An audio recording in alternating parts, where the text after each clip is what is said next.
Hey everybody, welcome to Almost Agreement. So this week, Sam's sitting in with me. I'm tying in the live show we did on the YouTube channel. So if you're a YouTube subscriber, you already saw this one. It's going to release twice, so you'll see it twice. But there's a podcast version, there's a YouTube version, whatever, it doesn't matter. Anyway, we're Almost Agreement. We're talking about the election that's going on right now. Some issues that were going on and getting the votes tallied and stuff like that. But by the very end of it, we actually get to announce I get to announce what I think is the official winners. They're not official, it's unofficial, but we're doing things. Go to almostagreement.com, check out the website. Voter Guide 22 is now worthless. It's too late. I will start working on Voter Guide 23 because we at least know that there's a mayor's race happening among some other seats, and so we'll start working on city stuff for this coming next year, and then, Trump's going to announce, and we're going to get that election. What we don't want to do again, but we're going to do a Biden-Trump election again. I am sure of it. So anyway, we're going to talk about the election as it's happening. I got a couple people calling in, which is really cool. Anyway, it's a show. We're going to talk about politics and do what we do. So here we go. For the podcast people, we just went live on YouTube, so it's a little weird that you didn't get the front end. But I'll put the intro in and post. It's not that big a deal. Anyway, polling station just closed. I voted today. Sam, did you vote today? I did not. I knew the answer to that before I asked the question, but I asked it anyway. Thanks for asking. It took an hour today. It was weird. I've never taken that long to vote. I don't recall ever taking that long to vote. And so the question is, right off the tippy top, and we'll get some, because among the people I'm trying to get is Chris Davis to give me a call, what we're looking at total numbers-wise, because early voting was not good.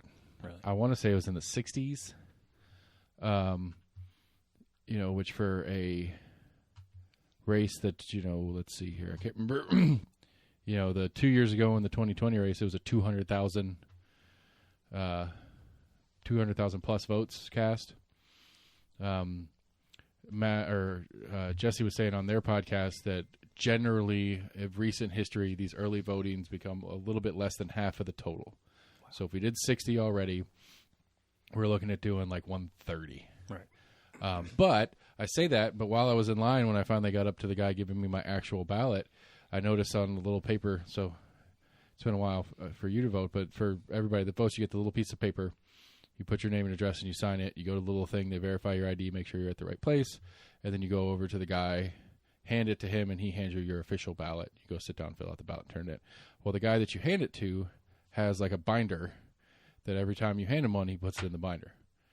And so that's like a paper verification that this person already voted. So they're already marked off on the list over here. There is a piece of paper in this book over here. So if there's any question, there's a couple different levels of verification. But as he was doing it, he was counting on the back of them. So as I went up, it was like 661 was the person before me. When I handed it to him, I was like, what's the number? He's like, that's the count. He's like, so 662. And this was at 2:30 this afternoon. Wow. Which he said he worked my polling location for the August primary / county general, and that election had like about that 660-ish, 700 number all day. And so there's 5.5 hours of voting left, and they'd already done August. But they're going to beat August anyway. So when he said it, I was like, oh, that's pretty impressive. But then I was thinking about it for a second. I was like, nah. I mean, you should be beating the August one anyway, because most people don't realize what the August one is. The August one, to me, is the more important one. Right. Especially including the primaries and all that kind of stuff. And so as we were getting started, I got a message from WBIR that says the AP was reporting that Lee is keeping his governorship, which don't surprise me. But, that one is... That was, I predicted that one. That one seemed pretty likely.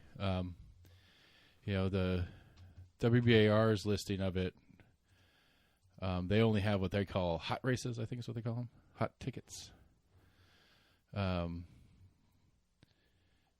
which is the amendments and the governor. So 15 precincts have reported statewide, which that's the difference on the two lists that I'm going to be toggling back and forth for those that are watching. I've got the Knox County Election Commission list, which is only Knox County votes, versus the WBIR list, which is the statewide version. And so as Knox County starts doing theirs, it'll add to that number. It's not. So that's statewide. And so I guess some counties close earlier than 7 Eastern or 7 Central. Statewide closes at 7 Central. So I don't know. Anyway, Governor Lee's. It's up to each county to decide how long they want to extend. I was thinking that too, but I was looking at it, and as I was looking through the WBIR stuff, it shows like it has all the ballots in all the states. So we got the Oz race in Pennsylvania and the Warnock, Herschel Walker race in Georgia and stuff like that. And it says on it, like, it has it broken down: states that polls close at 6, states that polls close at 7, states that polls close at 8. Tennessee's under the polls close at 8. Yeah. From the Gannett family of networks or whatever. And so, yeah, so anyways, as of right now, at least AP says Billy already won, which I called it. Not that was a tough one to call. Right.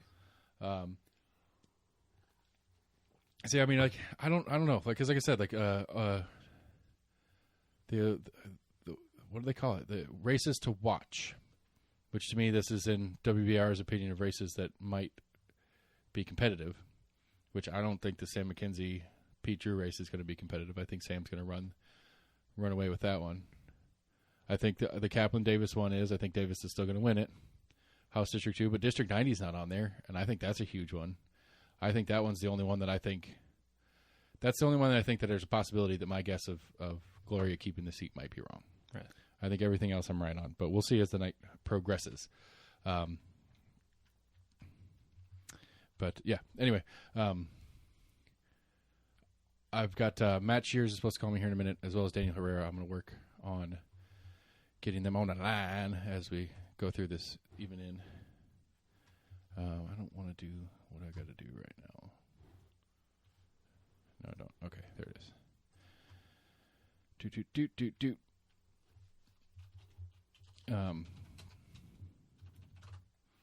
Yeah, so I don't know.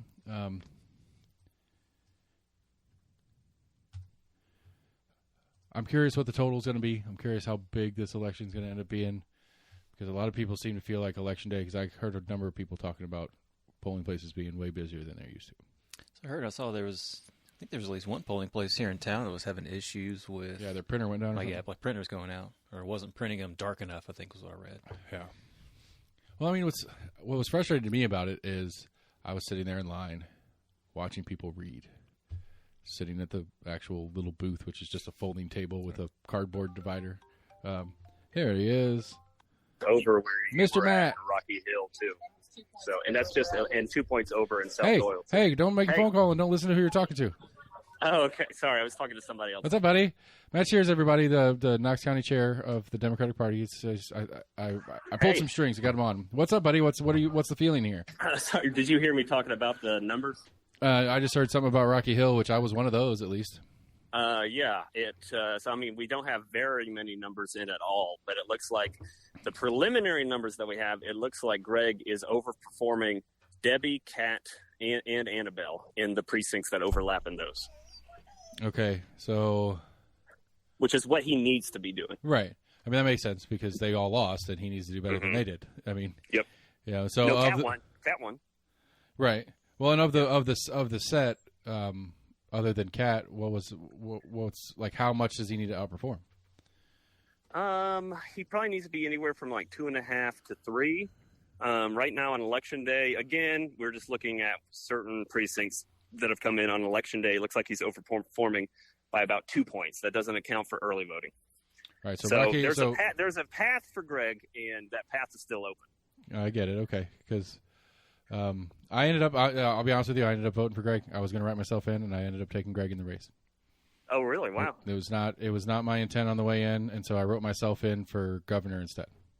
Oh, really? No, that's not. No, I wrote myself in. I wonder how many votes Constance will get. I take that back. I wrote it. I did write in for governor, but it was not for. Oh, okay. It was not for me. I wrote in to Michael Williams. Who's that? He was the state Libertarian Party candidate, even though they didn't bother going through getting him on the ballot. On the ballot, or maybe it was a protest thing. I don't know. I didn't hear. Well, I've heard that they've already called the race for Billy. Yeah, I saw. Yeah, the WBIR from AP reported that like at 8:10, like it was early. Okay. Yeah. But Yeah, so I wrote in for the state's or the federal House seat too. I didn't vote for Burchett or Harmon. Okay. What was that? So when you walked in, what was the deciding factor to go for Kaplan? A little bit of what we talked about, what you and I talked about last night, as far as some of the issues that I wasn't really thinking about. Not that it necessarily matters. I'm still not super jacked and excited about Kaplan as my rep, but I mean, I guess if it's the Well, that last minute little statement from Eddie, I think that was it didn't I hurt. thought that was pretty It interesting. didn't hurt. I liked wonder Eddie a if lot. I think that could have got a couple votes, really. I think I would say it probably contributed to mine as well, because I think the specificity of the combination of things that are going on in 18, with Eddie Manis being essentially thrown out because of the party, not because of anything else. Like, it was literally, I don't know how else to read that other than the party wanted him out and he didn't want to fight the party and campaign at the same time. Yeah, makes sense. You know, I wouldn't want to do that. And for me, who liked him as my rep, and I'm disappointed that I understand. You should make him a co-host now. He's got extra time. That he's lying, and I don't want a liar on my show. Because his reason for stepping aside was time issues, not because he didn't pitch a fit about the party except for that Kaplan thing. For the most part, he said, I think we all knew it was part of it. I've decided to focus on my business and take care of all my business needs and stuff like that, and talking about coming out of pandemic as a business owner and stuff like that, which I get, obviously. Mm-hmm. But I don't know. Like, I'm curious. I think 18 and 90 are the only two that have the possibility to not go as the predetermined. 80 and what? 18 and 90. I think Kaplan can. I think Kaplan can upset the quote Republicanness that is the history of 18. But I think with this new 90 and some of the different stuff, I don't know. You know the depths of 90 more than I do, as far as the precinct activity. But I mean, the big question mark there is that it's a lot of people that aren't used to voting for Gloria. But I think she's done a good job of getting out there and getting her name out there and talking to people. So I mean, we haven't looked at the specific of the results coming in for that, but. I think at the end of the night she'll carry it through. I think that's my prediction as well. But like in my prediction show last week. Hey, thanks for driving today. Thank you. In my prediction for last week, it was. I think Gloria is going to take it, but I could see just some of the weird old schoolness popping out on that one and maybe denying Gloria 90. But I don't think Rainy Phoenix Rises. What are your thoughts on the amendments? I think they'll all fail. I think so too. I think that people don't understand them. I think there wasn't that much information about them, and I think that they'll all just fail. I think I think that I don't think any of them will pass threshold. I think enough people have skipped it that it doesn't pass the gubernatorial race threshold. Yeah, I think you're right. Although I will say that part of the reason why I sat in line for an hour, I was actually just joking with Sam about this before you called, is sitting in line for an hour watching people read. Oh, yeah? Yeah. I mean, I can't. That's probably why part of it took so long, too. I can't tell you how many people I saw sit and reading the totality of the ballot. And it's like, I don't know. It's hard to understand when you read it one time, too. Then you got to read it again. Yeah. And I went in there. I mean, the guy that was in front of me in line, I ended up sitting next to. And I sat down, did my ballot, and was up before he had finished his, and he was ahead of me. And I don't know if he read it or not. I'm like, it was kind of fun making jokes with people because I actually understood what I was doing. Like, the guy in line that was talking about how much turnout there was. I was like, yeah, everybody's really, really jazzed up to make sure that we have a succession plan in case the governor gets hurt but doesn't die. And so. But yeah, I just don't think it's going to pass. You're not supposed to be lobbying for votes inside. I wasn't lobbying. I was saying that this is why everybody's here. Yeah, makes sense. Yeah, and so I don't know. I just don't think it's going to pass the threshold of I think one's dead. Period. There's no way, even if there are enough total votes in it, there's no way that over half of the governor's race is going to get there. Mm-hmm. I don't think I just think that one there will be enough actual no's to keep it out. I think the way that they've just set up how it has to pass, that it means that nothing's going to pass. Right. Like, yeah. I don't know the history of why they wrote it that way. I mean, I think it's supposed to be hard. I think that's the point. Like, it shouldn't be something that we willy-nilly change on silly pointlessness, which I think makes sense for one, being the complication of it, but for 2, 3, and 4 more being like kind of administrative adjustments, it makes it hard to get those little ones fixed, because like 4 is pointless. Yeah, I mean, if it's been ruled unconstitutional, why not just take it out? Because it has to go through the process, even though it doesn't have any effect. Yeah, I mean, it doesn't do anything. I mean, really, if any of them passed, nothing would change. Right. Yeah, absolutely. But it just even Amendment 1. Right. And I've said on the show a bunch of times, I think it's inappropriate for this legislative body to make that decision for future ones. Well, it looks like we're getting some more results coming in, so I'm going to need to go talk to Jack. But overall, like I said, I think that there is a path for Greg tonight, and it depends on a couple different factors, but one of which is he needs to be outperforming Debbie, Kat, and Annabelle. And so we will see if that trend continues or not on Election Day, and then early vote, and then absentees as well too. Yeah, I'm waiting for some of because the early and absentee should be popping in pretty soon. They usually don't take that long. Probably. All right, any parting questions? I got to head out here in a bit. Sam, you got anything before we get him out? Nothing specific. Nothing specific. Oh, No. hey, it's my buddy. Yeah. Hey, what's going on, man? All right, good talking with you. I'll talk to you soon. Yeah, shoot me a note when you hear anything on 90. I'm curious what right. you're hearing on that. All right, got it. Bye. Thanks, Matt. Cool, Matt. Cheers, everybody. Like I said, he was doing his thing. So that's the path for Kaplan. If that made any sense, did that make any sense to you? Yeah. I mean, it's kind of a no duh. You have to do better than the people that ran inside the same precincts who lost to win. And so, but I don't know. At least maybe here, it's not what I think I heard as I picked up was that he outperformed Rocky Hill for sure. And so my neighborhood Outperformed their expectations of Rocky Hill so far. outperformed the previous people. So other people that ran as Democrats that whose poll at this precinct didn't do. He's doing better than them. Which Cat Bike did win. So if he's outperforming her, most of District 4 is in 18, and so, but District 18 is bigger than District 4 in the school board, and so.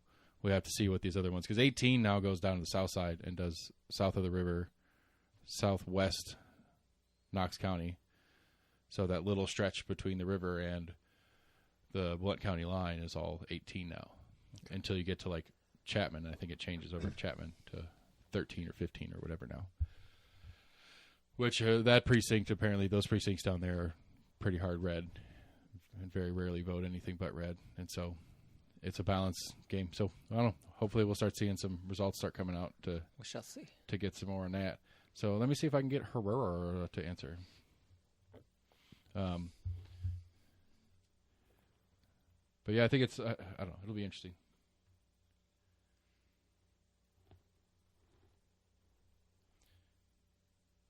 Yeah, I wonder if they do like every half hour or something. They kind of release batches of info. I don't know. I think, yeah. Because like I said, like usually the Hi, this is the Google Assistant. Can I ask what you're calling about? Checking in on election results. All right, hang on while I try to reach them. Daniel, you're such a badass. You got an assistant and everything. Hey, somebody wants to call you and ask you about election results.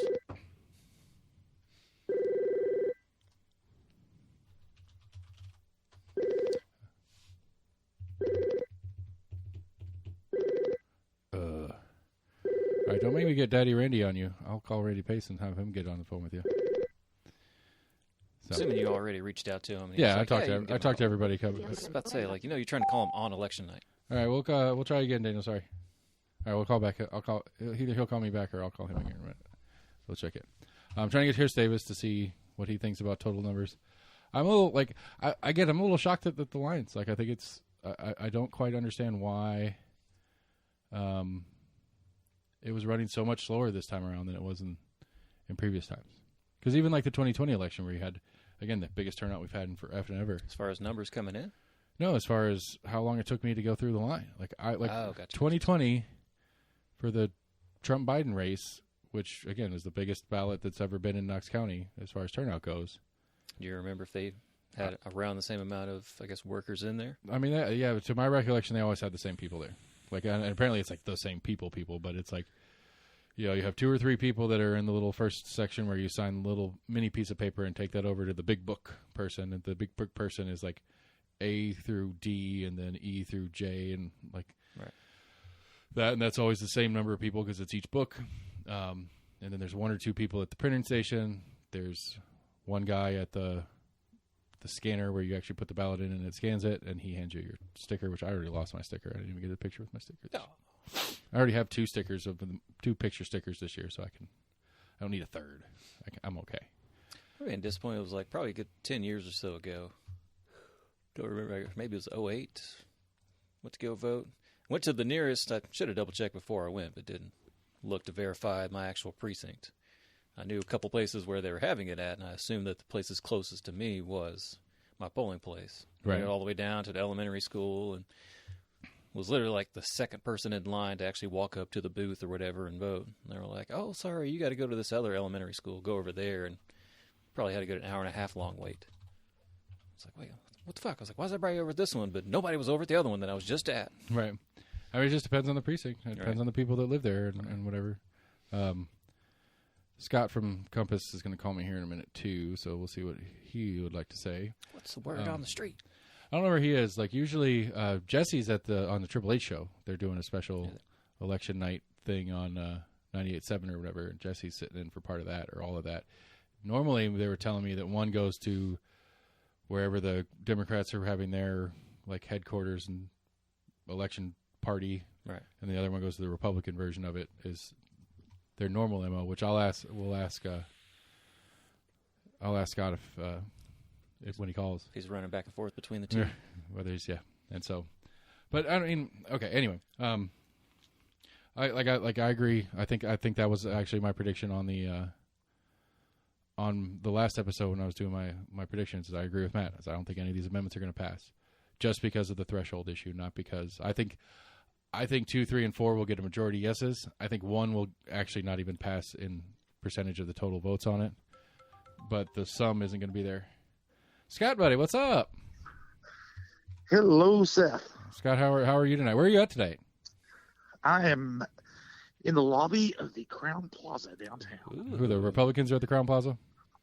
Yes. Gotcha. Yeah, I just got off the phone with Matt Shears. He was talking about some action out here in my neighborhood. Apparently, Mr. Kaplan is outperforming some of the August Democrats, at least in my Rocky Hill precinct, on early indications. And so for this section at least, like for District 18, which to me is the and I think it was what you guys talked about on your show too. I think 18 is the one with the vitriol, but 2 seems to be the most likely, if any, upsets occur. It's probably going to be 18. Yeah, I think that's correct. I don't think it's going to upset personally. I went through this last time. I was thinking about it after you guys talked about it on the show, and then talking to some other people about it. Like, I remember specifically this same conversation, the same feeling was what everybody was talking about going into the Manus couch race. And then Manus kind of took it running away. But I think, as you mentioned, I don't think Elaine Davis is quite the candidate as Manus was as far as electability. Well, and one thing about it is Manus won, but he had the smallest victory margin of any of the Republican legislators who won. Right.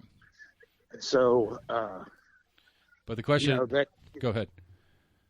Well, in a lot of, I don't know about a lot, but there are people who supported Manus in 2020 who are either supporting Kaplan or not supporting Davis, however you want to couch that.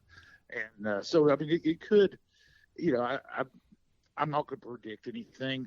I will. I'm terrible at predictions, but it is the one state house race I think that could be a surprise. Yeah, I get what you're saying. Because I mean, I think it goes the other way too. Though I think there were people that would not vote for Manus that didn't vote for Manus 2 years ago that will vote for Elaine Davis tonight. Yeah, and I mean, so that's one of the reasons you can't one of the reasons you can't make predictions. Or at least I can't. Right. Well, you can. You just whether you're accurate or not is really the question. Because I think to me, and this is what I was telling Matt too. I think this would be the least surprising if it did upset, but I still think it would be fairly. I would be fairly surprised if it did upset. I think District 18 for now is at least solidly right enough that despite Elaine Davis's, what's the word I'm looking for here? Cringiness. I think she'll still hold. I think she'll still take that seat. But well, I mean, one thing about the the one thing that this campaign was marked by a lot of vitriol, especially toward the end. A lot of negative campaigning, especially the state Democratic or state Republican Party. Yeah, paid for mailers and ads and all that were pretty vicious toward Kaplan. I think that tells you two things. Like, A, that it tells you that the Republican Party is concerned about that seat, because they didn't do that in the 14th district, which is southwest Knox County, right? Because that's fairly safe. And, I think though too. If I think back on it, it also is if Elaine Davis wins, I think it also shows that negative campaigning, especially when it's aimed toward your people who are sympathetic towards you, can work. Right. So. Well, because I'm thinking back on it though, it's like I think that there was some pretty nasty stuff that came out of either a PAC or a non-direct campaign action back in the Manus Couch one that was a lot about like the silly friends one. It's not dissimilar to the you know a lot about a person by who their friends are kind of stuff. I remember some of those on the Couch thing. Well, Couch voted for Obama, and those style flyers in that Couch race too. Yeah. So yeah, that's that is a it's a common tactic to go ahead to, especially when in an area like East Tennessee, Knox County, where there's Republicans are pretty much in I don't want to say control, but I mean when they do win most of the races, attacking the Democrats by connecting them with national figures that the local electorate doesn't necessarily care for is common. It's right. It's always done. And especially when you have a midterm with a current president that's not particularly popular anyway, it's an easy it's an easy dunk, for lack of a better word. I agree with that wholeheartedly. So anyway, down here at Camp Republicana, what's the word on the street? What are you hearing? What are the mumbles? Well, to tell you the truth, full disclosure, I just walked in the door. No. It's a little early yet. Well, when you see Daniel, tell him to call me. He promised. Okay. I'll tell him. But no, the returns haven't started coming in yet. So, and even, once they do, and the lines were really long today. I'm sure you've already been talking about that. Yeah. And I was confused by that, but, I'm trying to get Chris to come on. Well, good luck with that. He's a little busy tonight. Yeah, I know. I called him earlier. I texted him earlier, and he said he would try if he's not too busy. So I took that as a probably not. Yeah. Well, WBIR is starting to show some results. All four amendments that got yeses quite strong. I don't know if they're going to hit the threshold though. Yeah. Well, we don't know that. Yeah, I haven't. The last time I checked before I walked in the door, the returns hadn't come in. Those would be the early voting and the statewide. Oh, right. That's I'm assuming the WBR is pulling the statewide, not the county only. Okay. Because I was just thinking about it. I was like, they're showing 230,000 ballots. Yeah. At 2% reporting. Yeah, that's statewide. Well, here, of course, if you're still in, whoever's in line at 8:00. Right. Can still vote. So, I mean, there may still be people casting ballots now in some of these precincts. Mm-hmm, sure. Because they were really, really packed. I didn't vote early. I voted on Election Day most of the time, and I did today. And my precinct had a line out the door, and I've never seen that happen. Oh, yeah. I was talking to people tonight. I was like, it's a good thing it was a good weather day. It would have been real bad if we were getting rained on, because we were outside for for probably 15 minutes before we got inside, and then it zigzagged through the gym, and we finally got up there. Which I don't like. What are your thoughts on that? Like, where did that come from? Like, it wasn't a particularly long ballot. It was a little bit of reading, especially with Amendment 2. But like, we've talked about it a couple times already tonight. Like, I voted in the 2020 presidential, which was the largest electorate turnout in the state of Tennessee or in Knox County history. And I remember getting in and out in like 15, 20 minutes. So is there any... Well, Go ahead. One thing is, I think, and this was kind of a nationwide thing, is that a lot of Republicans weren't going to vote until Election Day because there was one of those conspiracy theories that if you vote on Election Day, it doesn't give hackers time to change votes and machines or something like that. I don't know but that could be a theory. Another could just be that early voting's off a little bit because 2 years ago we had COVID, Right. And so that got people voting early and voting by absentee. So I don't know what the explanation is yet. Don't know what the numbers are yet either. Right. Well, because I was talking to one of the guys in the guy running the printer in my polling station, and I noticed that on the little form as he was putting them in the binder, he was writing the numbers on the back, and that was the count. And so at like 2:30, 3 o'clock. Well, I went at about 2:15. By the time I got up there, it was like 3:15, and I was 662. Which, at least to his recollection, because he worked that same polling station back in the August primary county general, and he said they did 662. They did about 700 or something like that all day in the August. Yeah. Which makes sense. Though. Like at first I was like, whoa, that's crazy that they got this much this early. And then I was thinking about it for a second. It's like, no, traditionally you're going to get more turnout in this November one. Even though to me it's less important because I think the August general is more important personally.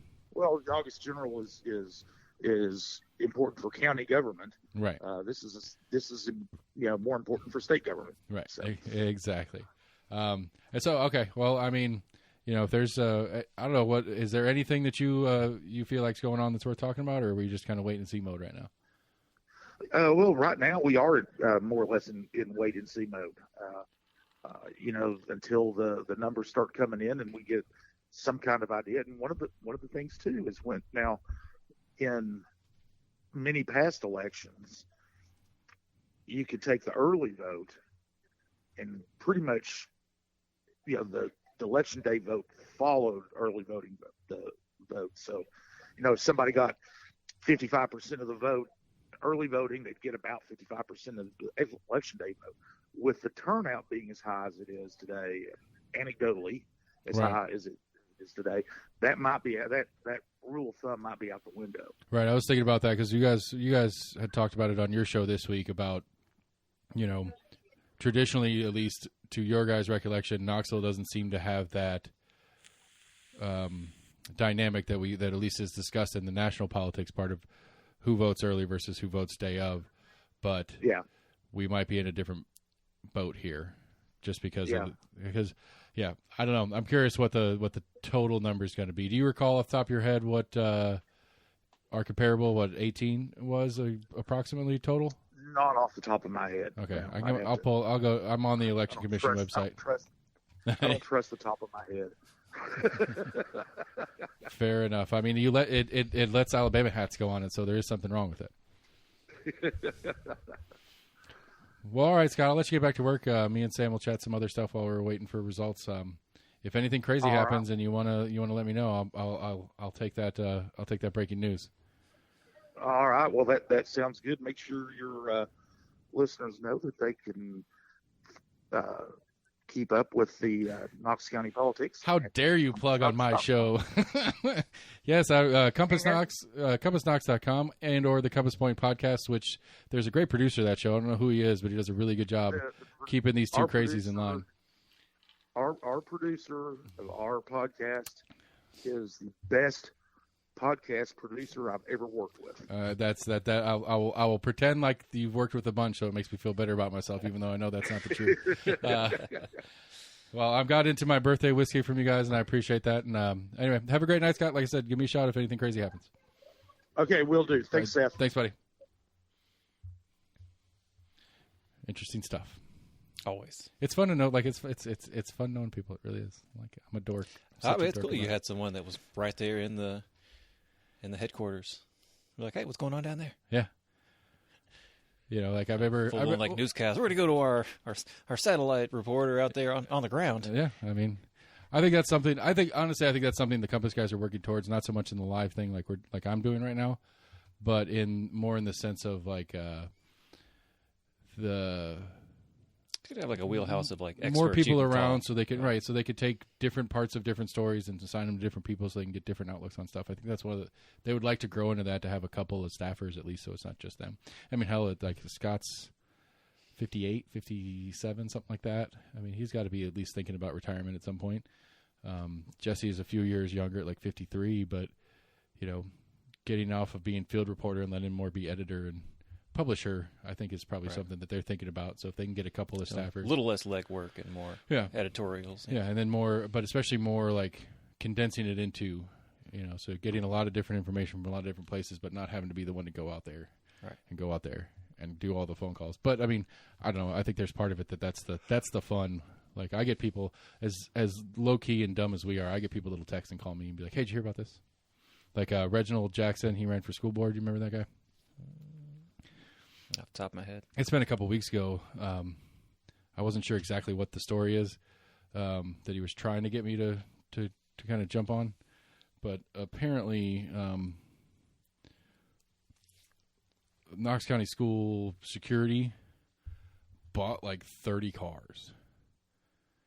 But like by design, the security guys aren't supposed to leave. They don't leave campus when they're there. And so it's like, what's the point of these cars? It's not like they're going to, like, what are they going to do with the cars for the work part of it? Sure, it'd be a handy thing to maybe be a sales pitch to get you more security people so they can drive to and from work with it, which essentially means you're just buying them a car to go from their house to the school. I don't know if it's also just like a visual deterrent of having a cruiser out front as well. Yeah, but these don't look nearly as much like sheriff's cars as their uniforms look like sheriff's uniforms. True. But, yeah, it was a while ago he messed with that. But, I mean, I get that. Constance will send me stuff every once in a while. Tyler likes to send me stuff. I think I like Tyler a lot, but I think he's burned a bunch of bridges with the way he goes about his efforts. Right. And so I think a lot of people ignore him because, like, I mean, like, his whole thing with Chief Noel, like, I get it. Like, I understand what he's after, but, he went, when Chief Noel first got here, he was doing a bunch of, like, little town hall meet and greets, just hanging out, talking to people, introducing himself, trying to get to know. Because, you know, I mean, you know, if you're that guy, the people that are going to show up at this thing are the active people. Right. They're like, oh, the new chief's, you know, hanging out, taking questions. Right. And so he goes to it, brings his camera, which is fine from the get-go, at least. And he says, hey, just got some questions about some different things. What are your thoughts on some of the stuff that's been happening at this police department? Chief Noel very politely is like, there's a lot of stuff I still got to link to, but I'm not doing interviews right now. This is not a camera time. And so, like, Tyler's like, okay. And so they walk around behind the camera. And as they walk around, Tyler takes the camera and turns it around to where they're now standing. And Chief Noel's like, I told you I'm not doing this on camera right now. And walked away. And then Tyler kind of goes, you don't want to answer the question? And it's like, well, Tyler, he told you very clearly. Right. He also said in that very clearly that he would be happy to do an on-camera interview with you at some point, just not right now. Right. And it's like I understand that you have a point to get across, but you're not even giving him a chance. You're already in that adversarial mode. It's like, dude, take a breath. Right. Take the interview. If he offered an interview, take it. Schedule it. Sit down with him somewhere. Bring him here. I'll host it for you if you want me to. I'll take the chance on getting Chief Noel in. Double time it. Like Tyler can do one, I can do one. When you make that bad first impression, you're automatically on that blacklist. Right. So now anytime Tyler walks in the room, I'm like, sure. Oh, what's your name?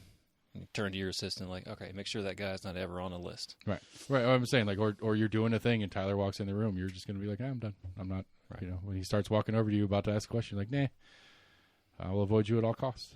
And so, yeah. So we'll see. I'm not looking. I'm not anticipating many surprises tonight. I don't see. I just don't see it. I think Lafferty keeps his seat. I think Zachary keeps his seat. I think Sam keeps his seat. Carringer's automatically keeping her seat. Right. What's his face in Senate 5? The lieutenant governor. Oh, McNally. McNally, he's keeping his seat. I think Briggs is keeping his seat. You know, The only one I have no idea on, I think it's like this 16 that's actually coming up on the scroll right now because I don't know any of the people. I think it's Matt Drew. No, Pete Drew is that's the guy running. Apparently, Pete Drew runs for something every time there's an election. Really? Yeah. So, where's an open spot? Okay, Right. yeah. Put It's me like, in. am I eligible for this? I'm running. Do I need to buy some property in that precinct? Okay, cool. Yeah. I can do that. Have you been paying attention to any of the national races at all? Do you have any thoughts on any of the national ones? I have a hard time. I haven't seen any kind of polling, I guess. Yeah. I this one, Dave Wright, 19. Dave Wright, Zeke Streetman, and Marianne Rochette. I think Dave Wright currently holds the seat. And so I'm going to go with Dave Wright keeps the seat. Because I've heard no coverage on any of them. Now, to be fair, I haven't gone to the Compass page because I know they did a profile on each of them. But, you know. To me, like, I don't know. To me, like, the Lafferty, was it Lafferty or Zachary is the one that's buddy-buddy with Mary Jacobs? Or both. I would guess Zachary. Probably both, but like I can't this Vandy thing bothers me. Like the more I think about it, the more it bothers me. Vandy thing? Yeah, Vandy had a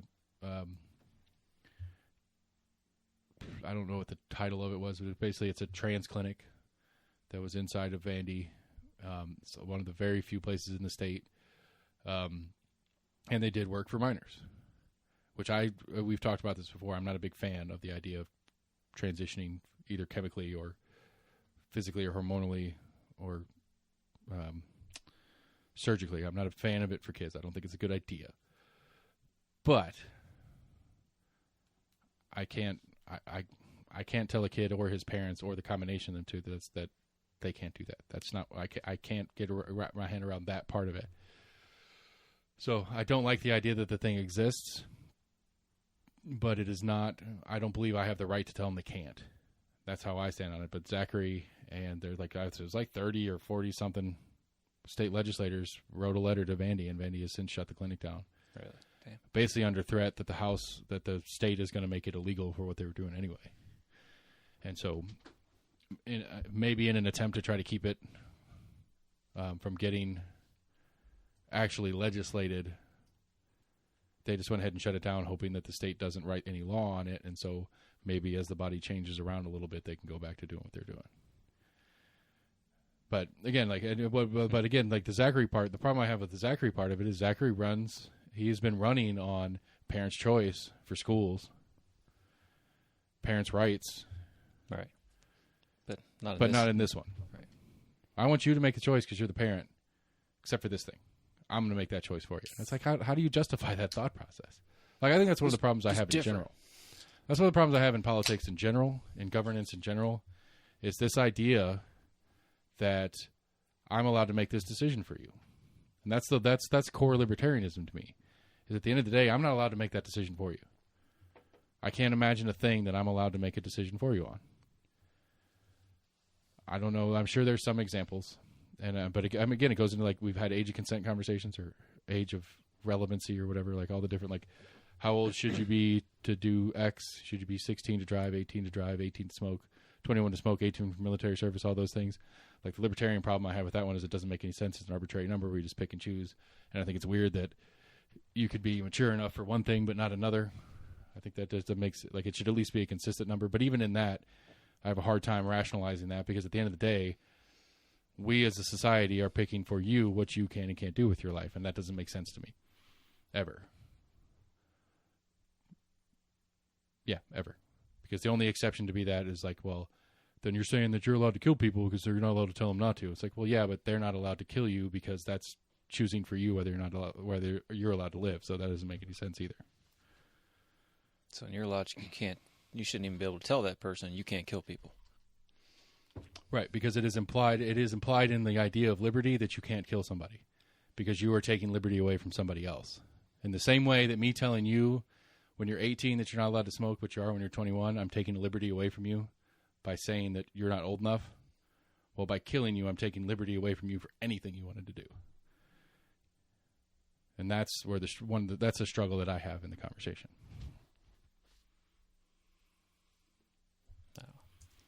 Your liberty ends at somebody else's beginning. You can't.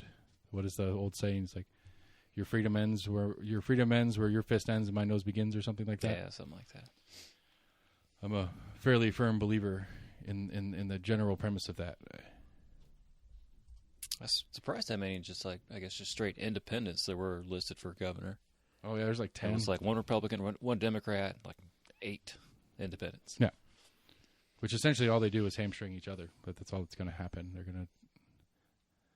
None of them have any and even that I wrote in a guy because he didn't even bother getting on the ballot as an independent. And so I'll be curious what his total is in a write-in campaign in the state. At least one. Yeah, I mean hopefully 2. Hopefully he voted for himself. Hopefully. But yeah, it was weird. Like I'm curious. I really hope that Chris can find a couple minutes to call because I'm really curious what the thought process is on why it was so slow today. And it's not so slow. I doubt that he'll have much insight on it either. Yeah, I'm sure he'll have something because again, like you said, one of the stations the computer went down for a while, which that's a problem in and of itself. I mean, basically, you had people in line that's just like, well, you're gonna have to wait. I'm trying to remember which one they said it was. I thought it was Carnes or Hardin Valley was the voting location. I think it was one that was at a church, possibly. Something Baptist, yeah. See if I can. One of the polling centers had some sweet old ladies that made cakes, and you could get a cake after you voted. What? Oh, did you? You didn't listen to the episode last week, did you?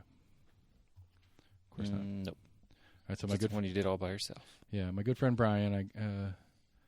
I'm curious your thoughts. So, let me not preface this with a bunch of bullshit. Let me try to stay on task.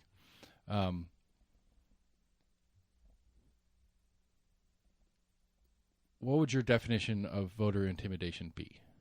Where's the line between supporting your candidate and intimidating other voters? Are you insinuating what was going on in Arizona? That was the start of the conversation that I was commenting on last week's show. Yes, I would consider that voter intimidation. I could get on board with that. I don't know. I would definitely be a little freaked out if I show up to even if it's just a drop box. There's a bunch of people. I see some guys in like body armor, face masks. Yeah, that would be. I could agree with that one, and I'd be curious. Like, is this like SWAT getting ready to go down? Like, well, there's a couple questions I have on that though, and I don't know. I didn't follow the Arizona story. Like, what is the Arizona law on gun carry? Like, are they legally carrying their guns? I would assume, obviously, or they would have been arrested for an open carry or. Well, I think a judge did come down and said they were fine to do that, but I guess they were within a certain perimeter. I don't know if they extended it or more like re-emphasizing. They're like, hey, if you're near a drop box, you have to stay at least 100 feet away. And some of them were even like going so far. I don't know how many occurrences. It at least happened more than once, where some of these people that were quote unquote poll watchers were taking their cell phone video and like videoing the people as they were dropping them off, and then like following them out to their cars and filming their license plates. It's a public space. It's a public space. I mean, I'm not. This is not. I don't like that that's happening. Right. I don't like that at all. But the definition. I mean, the police could. Whether it's a drop box or anything else, the police can. If you're walking down a sidewalk, the police can video camera you and follow you to your car and take an image of your license plate and stuff as you get in your car. I could do that. Anybody can do that anytime if it's a public place. Technically, yes. I'm not advocating for this activity to go on around polling locations. I'm just trying to suss out some of the details of it because I didn't go and read any specific stories about it.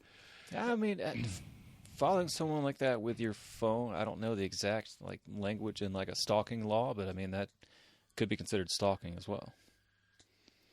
I doubt it. I guess it depends on how long you were following that person. Yeah. I mean, if you followed them for like 5 or 10 minutes as they were walking a couple blocks away and you just kept videotaping them, went out to the car. I mean, as I understand it, like, if you're, as long as you're on public or even private property that is publicly accessible, unless the owner of the private property tells you to stop, it's within your rights to video camera anybody anywhere. I mean, that's certainly the state's argument for some of the stuff that they do all the time. So I don't see how it doesn't apply to me or you. And to be fair, but because law enforcement can do it, anybody should be able to do it. We've done this 1,000 times. You want to go down this one again? You know my answer to that question. Yeah, I know. You want tanks just like the Army has it too. Yeah, I do. I want to be able to own a tank. If our armed And not forces tell get anybody. to have it, anyone And should not, be able to. and not even fill out any paperwork to tell anybody that I want to own a tank, and therefore do own a tank. That makes That complete. if I have private land, that I can bring my private toy on my private land and play with my private toy on my private land. Yeah. Now, to take it Is on there- a public is there- road, is there a line I could- anywhere? I mean, to take it on a public road that could do damage, I could see that requiring a permit or something like that. It's not to have it, just to drive it on a public road. Yeah. Should we have registration to drive a car on a public road? I mean, we do. That wasn't my question. Do you think we should? I can understand the logic behind having a fee system in order to maintain roads. If that's how we actually use the money, I would appreciate it if that's how we did it. But I can understand the premise of saying, for the privilege of using the roads that we build, you need to do some paperwork that includes putting money up to help us keep these roads up and or build new roads and maintain the roads that we have, etc. I could follow that. I could see that as a collective, as a way to go to a collective good reasonably,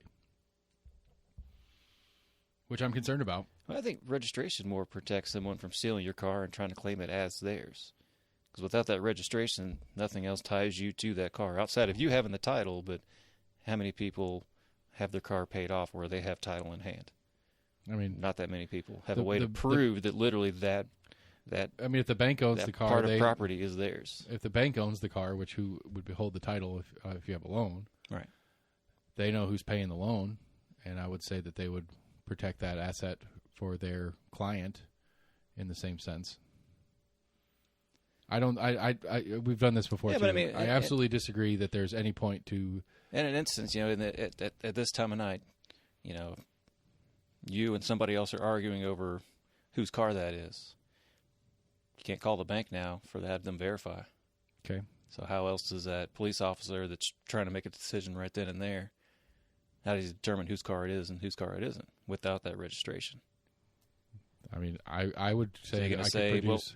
at 8 o'clock I can figure this out for you guys. So I mean, I can show you. I can log into my loan payment portal and show you where I pay for that car. yeah, I guess it may tie it to a certain vehicle. As far as your I could loan. show you I don't my know if it would car just show you as you owe that. I mean, bank I could a show loan. you the car insurance that I'm required to carry to drive that car in public places. I can show you my car insurance that proves that, to the VIN number, Right. that I have insurance to drive that car. Now, that does not necessarily mean I own the car.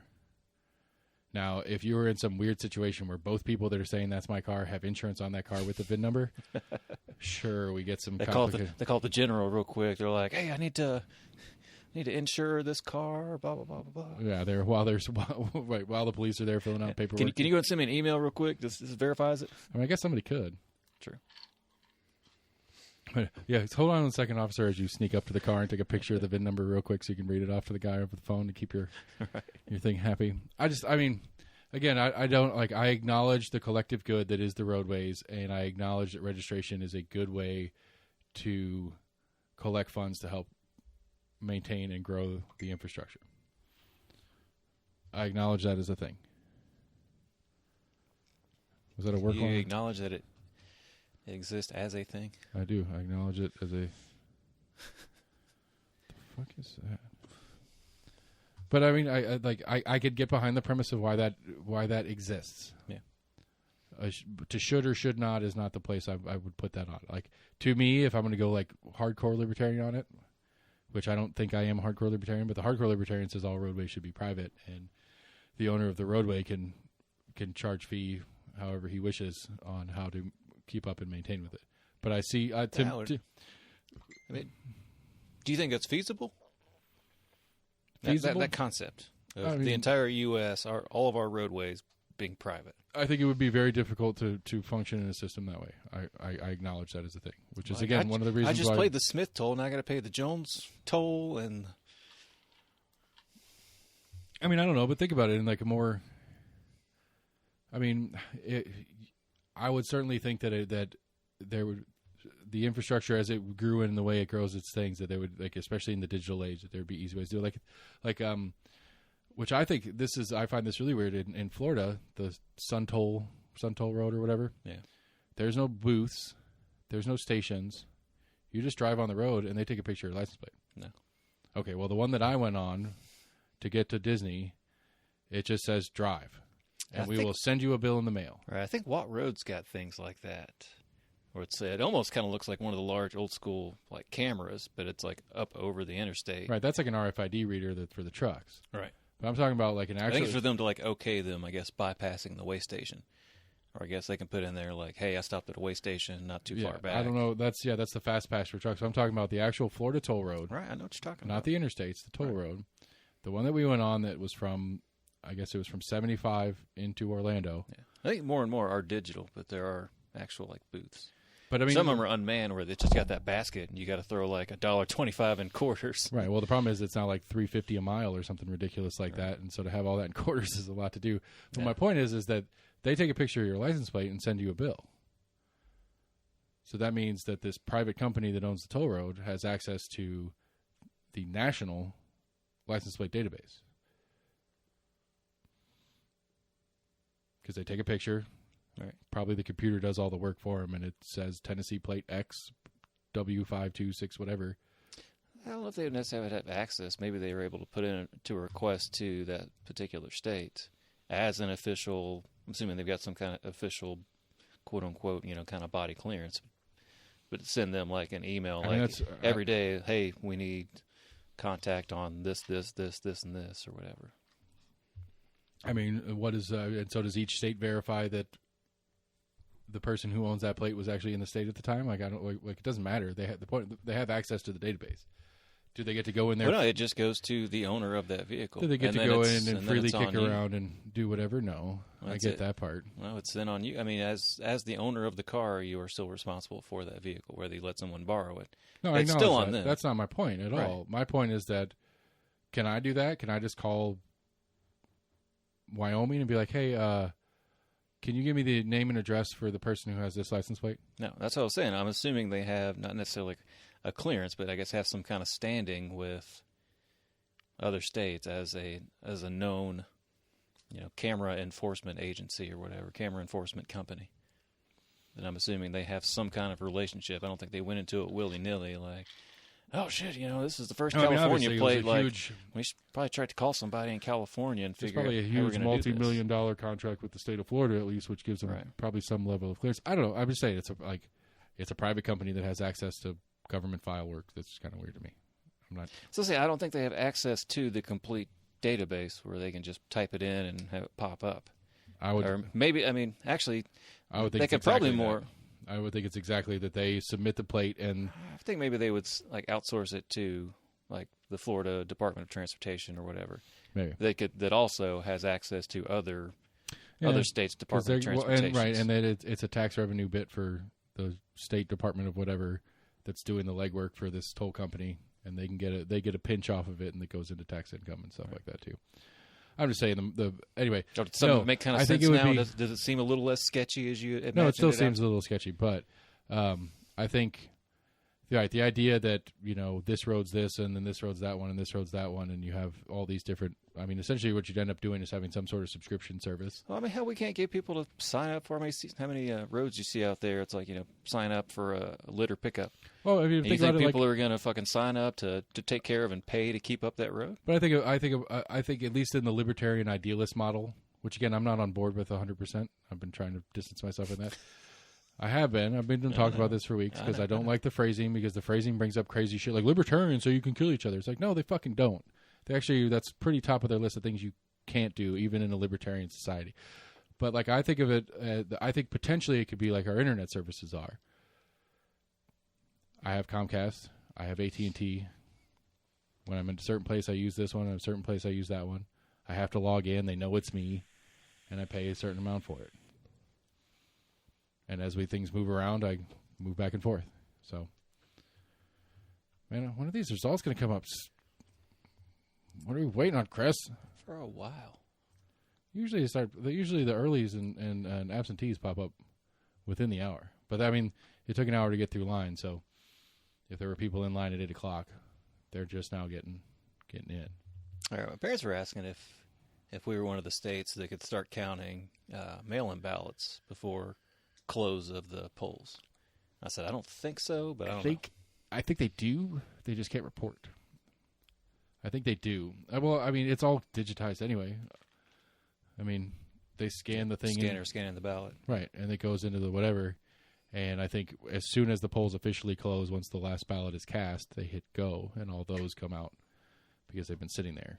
Where these other ones, because I think what Matt was telling me a couple years ago is that each individual precinct, as soon as it's closed, will print a report. And then that report gets sent to the election commission, and then all those reports are compiled. So, like, if I go on this one, where is it? This precinct report right here. So you have all these different precincts, and it tells you which one. Unofficial results, governor, whatever. 0 2.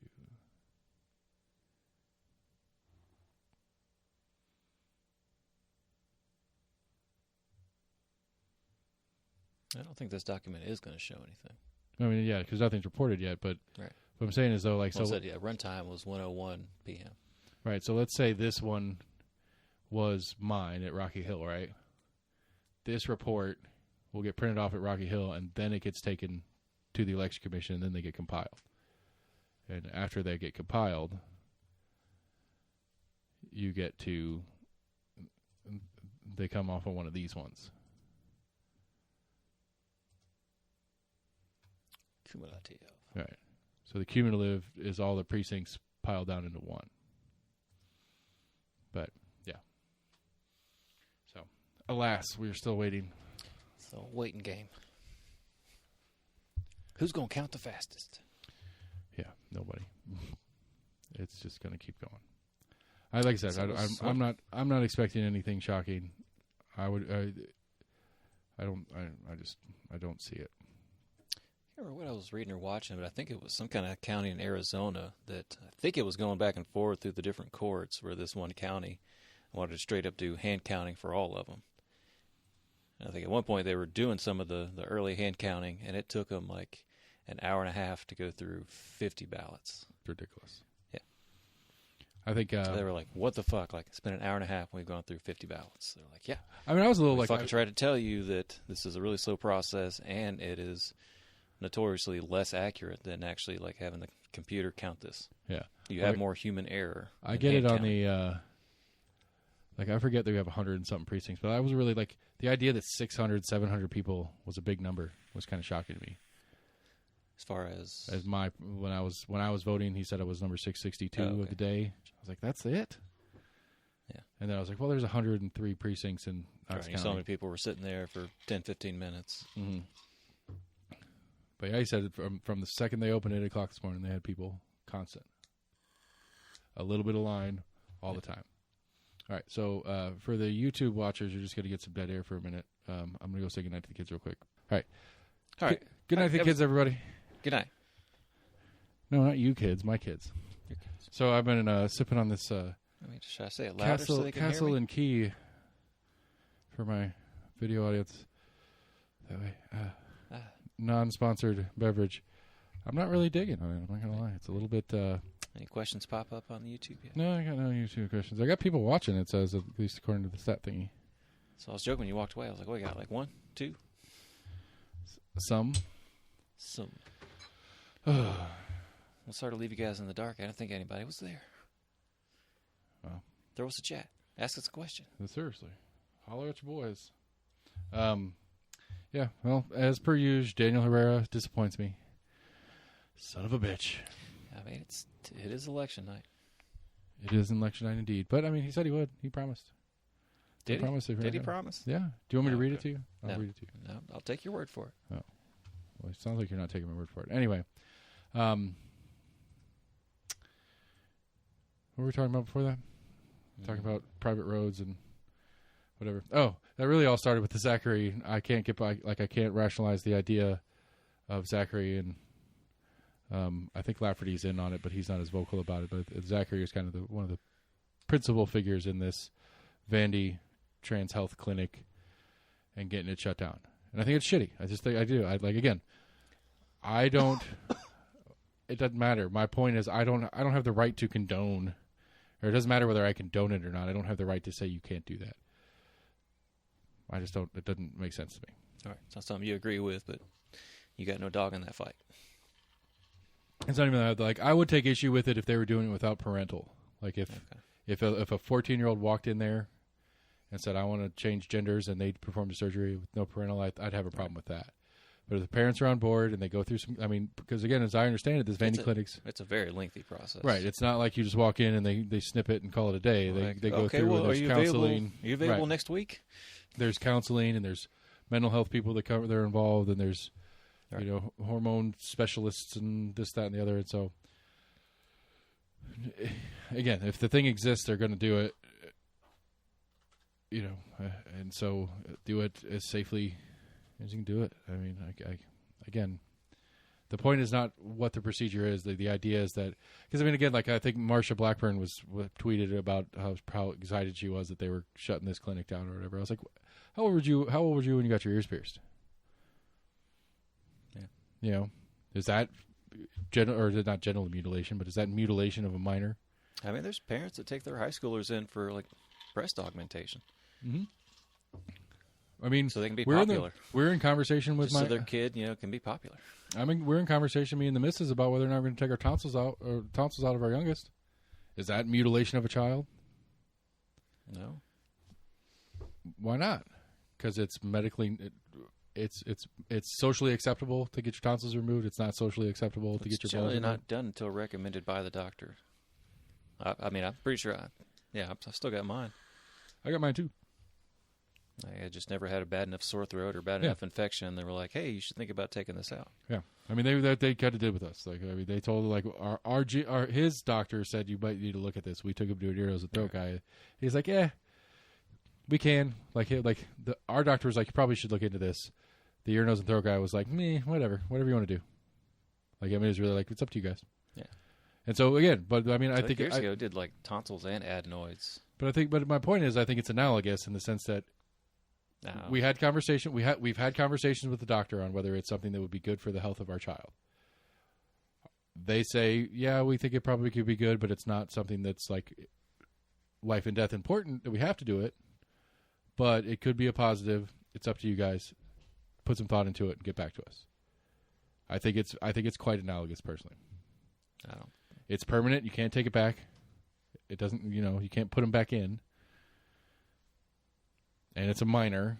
I think there's a lot of points to it. It's not a perfect analogy, but I think it's close. But nobody would bat an eye if we decided to take the tonsils out of our kid. But Zachary's trying to tell parents how they can handle their kids who have gender issues, for lack of a better word. That's not the right wording. I apologize. I don't mean to say it's an issue. They're not comfortable in their bodies. Whatever. I wasn't comfortable in my body when I was 14 either, but I'm still not. I'm 42, 41. But again, point is, I just thought, like, I can't, that bothers me enough. If I was in 14, there's no way I could vote for Zachary. If I was in... I said, just seeing some of the stuff I did with him on the floor, I was like, I don't like this guy. He's very sensationalist. He's very, like, I don't like it. I don't think that's the way... That does not represent me. Like, I don't like the idea of being like, oh. Well, I think he was one of the lead people for the bill they passed about. It kind of got blown up into it was a free for all. If you happen to have like protesters around you, that you can just floor it, and if you feel threatened, you can essentially run over people if you feel threatened. Because I guess he was in his neighborhood and people were protesting on a street, and it was blocking his driveway, and he was like, I couldn't even leave. I mean, but I think that bill ended up passing, but it was kind of weird. I don't know if it ended up passing, but there was a lot of debate on it as to, one side saw it as, this is essentially a green light to mow somebody over if you feel like they're protesting. If they're just like walking across the street and you feel freaked out, like you can just hammer down on the accelerator. Because it's a very hard threshold. Like, I gotta get to work. Right.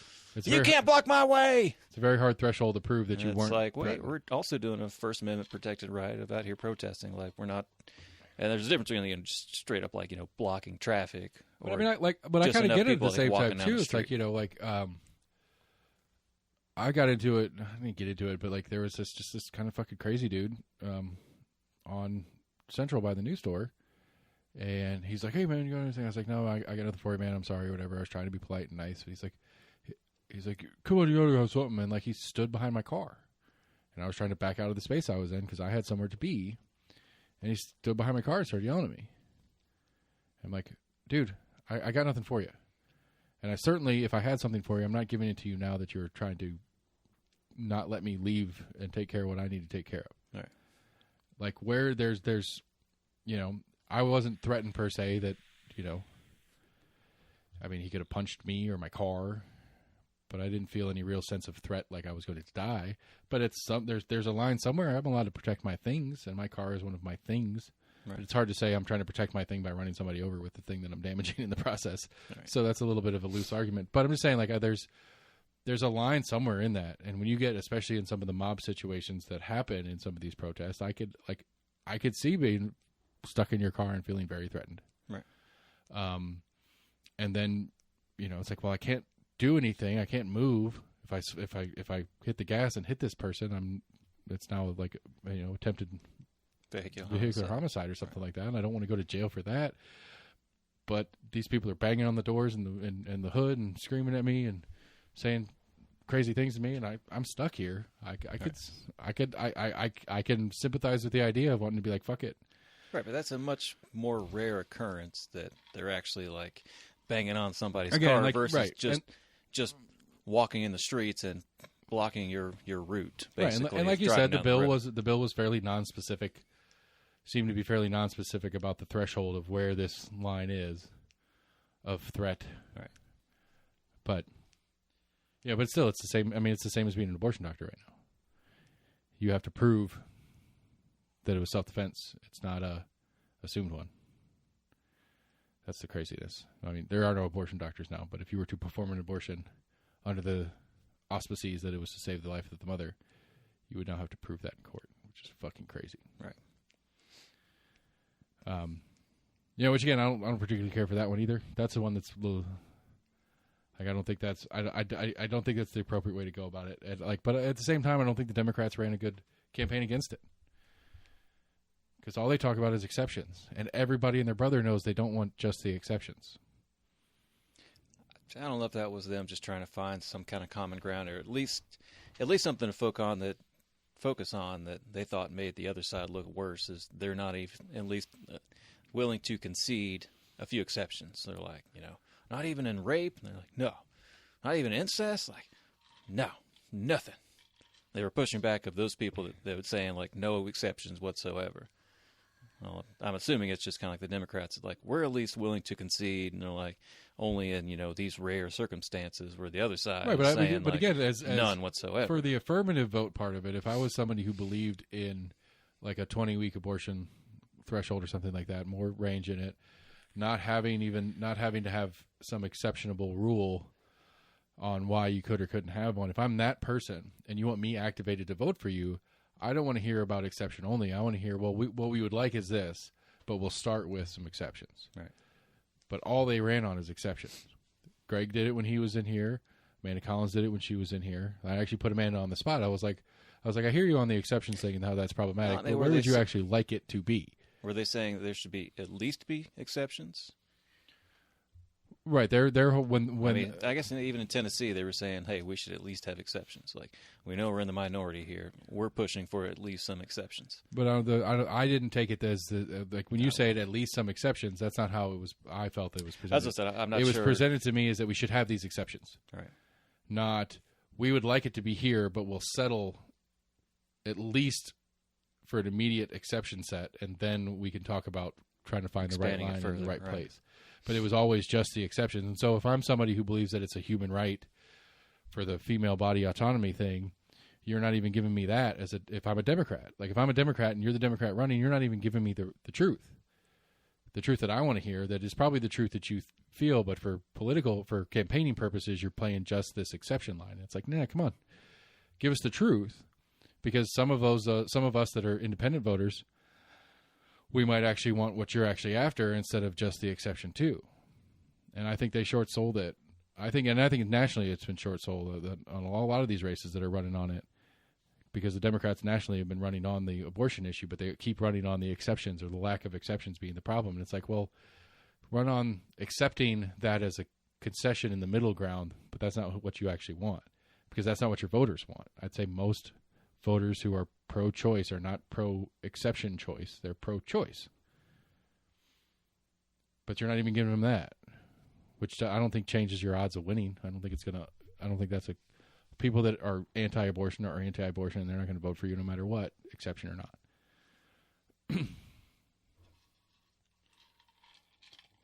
Well, yeah, throughout the country, there's a lot of different talking points that have since been pushed, because, I mean, a lot of it's they're looking on, like, polling data and seeing what the latest poll they did or what questions that, you know, the handful of people that actually filled out the kind of survey are thinking. Right. That they extrapolate into a larger sect of people. It's like, hey, we got polls back from, 250 people of a little questionnaire, so this is how we're going to have our whole campaign run on what kind of numbers we got back. Well, from I think that's a very but small. that's not even necessarily true in the grand scheme of things. That's not important. I was trying to think about a way to kind of bridge this conversation. Like I've heard it a lot, like a lot of polling stuff, a lot of like street interviews or whatever. It's like, what is your top issue when you go to the polls? Like you hear, like that's a question that's very commonly asked, and they do it. Some of them do it in the survey format, and then they go back to think tanks and they turn them up and spit them out, and that's how they come up with different campaign stuff that they want to do. But like I've been thinking about that as far as it sadly confirms the suspicion I talk about a lot, is that people don't know who the fuck does what and how. Because economy is a big issue. Okay, well, like what? What about the economy? How? What are the things? What is the Republican that you're going to vote for because you care about the economy going to do that the Democrat that's currently there isn't? And I find that fascinating. So for you though, but for you personally, what would you think are like top issues to you as a voter? What wasn't campaigned on right now? What could possibly have been the thing that says, so you know what, it's time for me to get my shit together as far as getting my registration corrected and go vote? Like, it is important. It is important enough that it's going to get me off my ass to vote this time, because I'm not trying to be insulting. I apologize if I'm coming off that way. But what is there an issue that you could think of that you would say, like, this is one that I have to go vote for? I have to go through the process, even if it's a fruitless, even though if I know it's not going to really make a difference, but this issue is that important to me that I'm going to take the time to actually vote this time.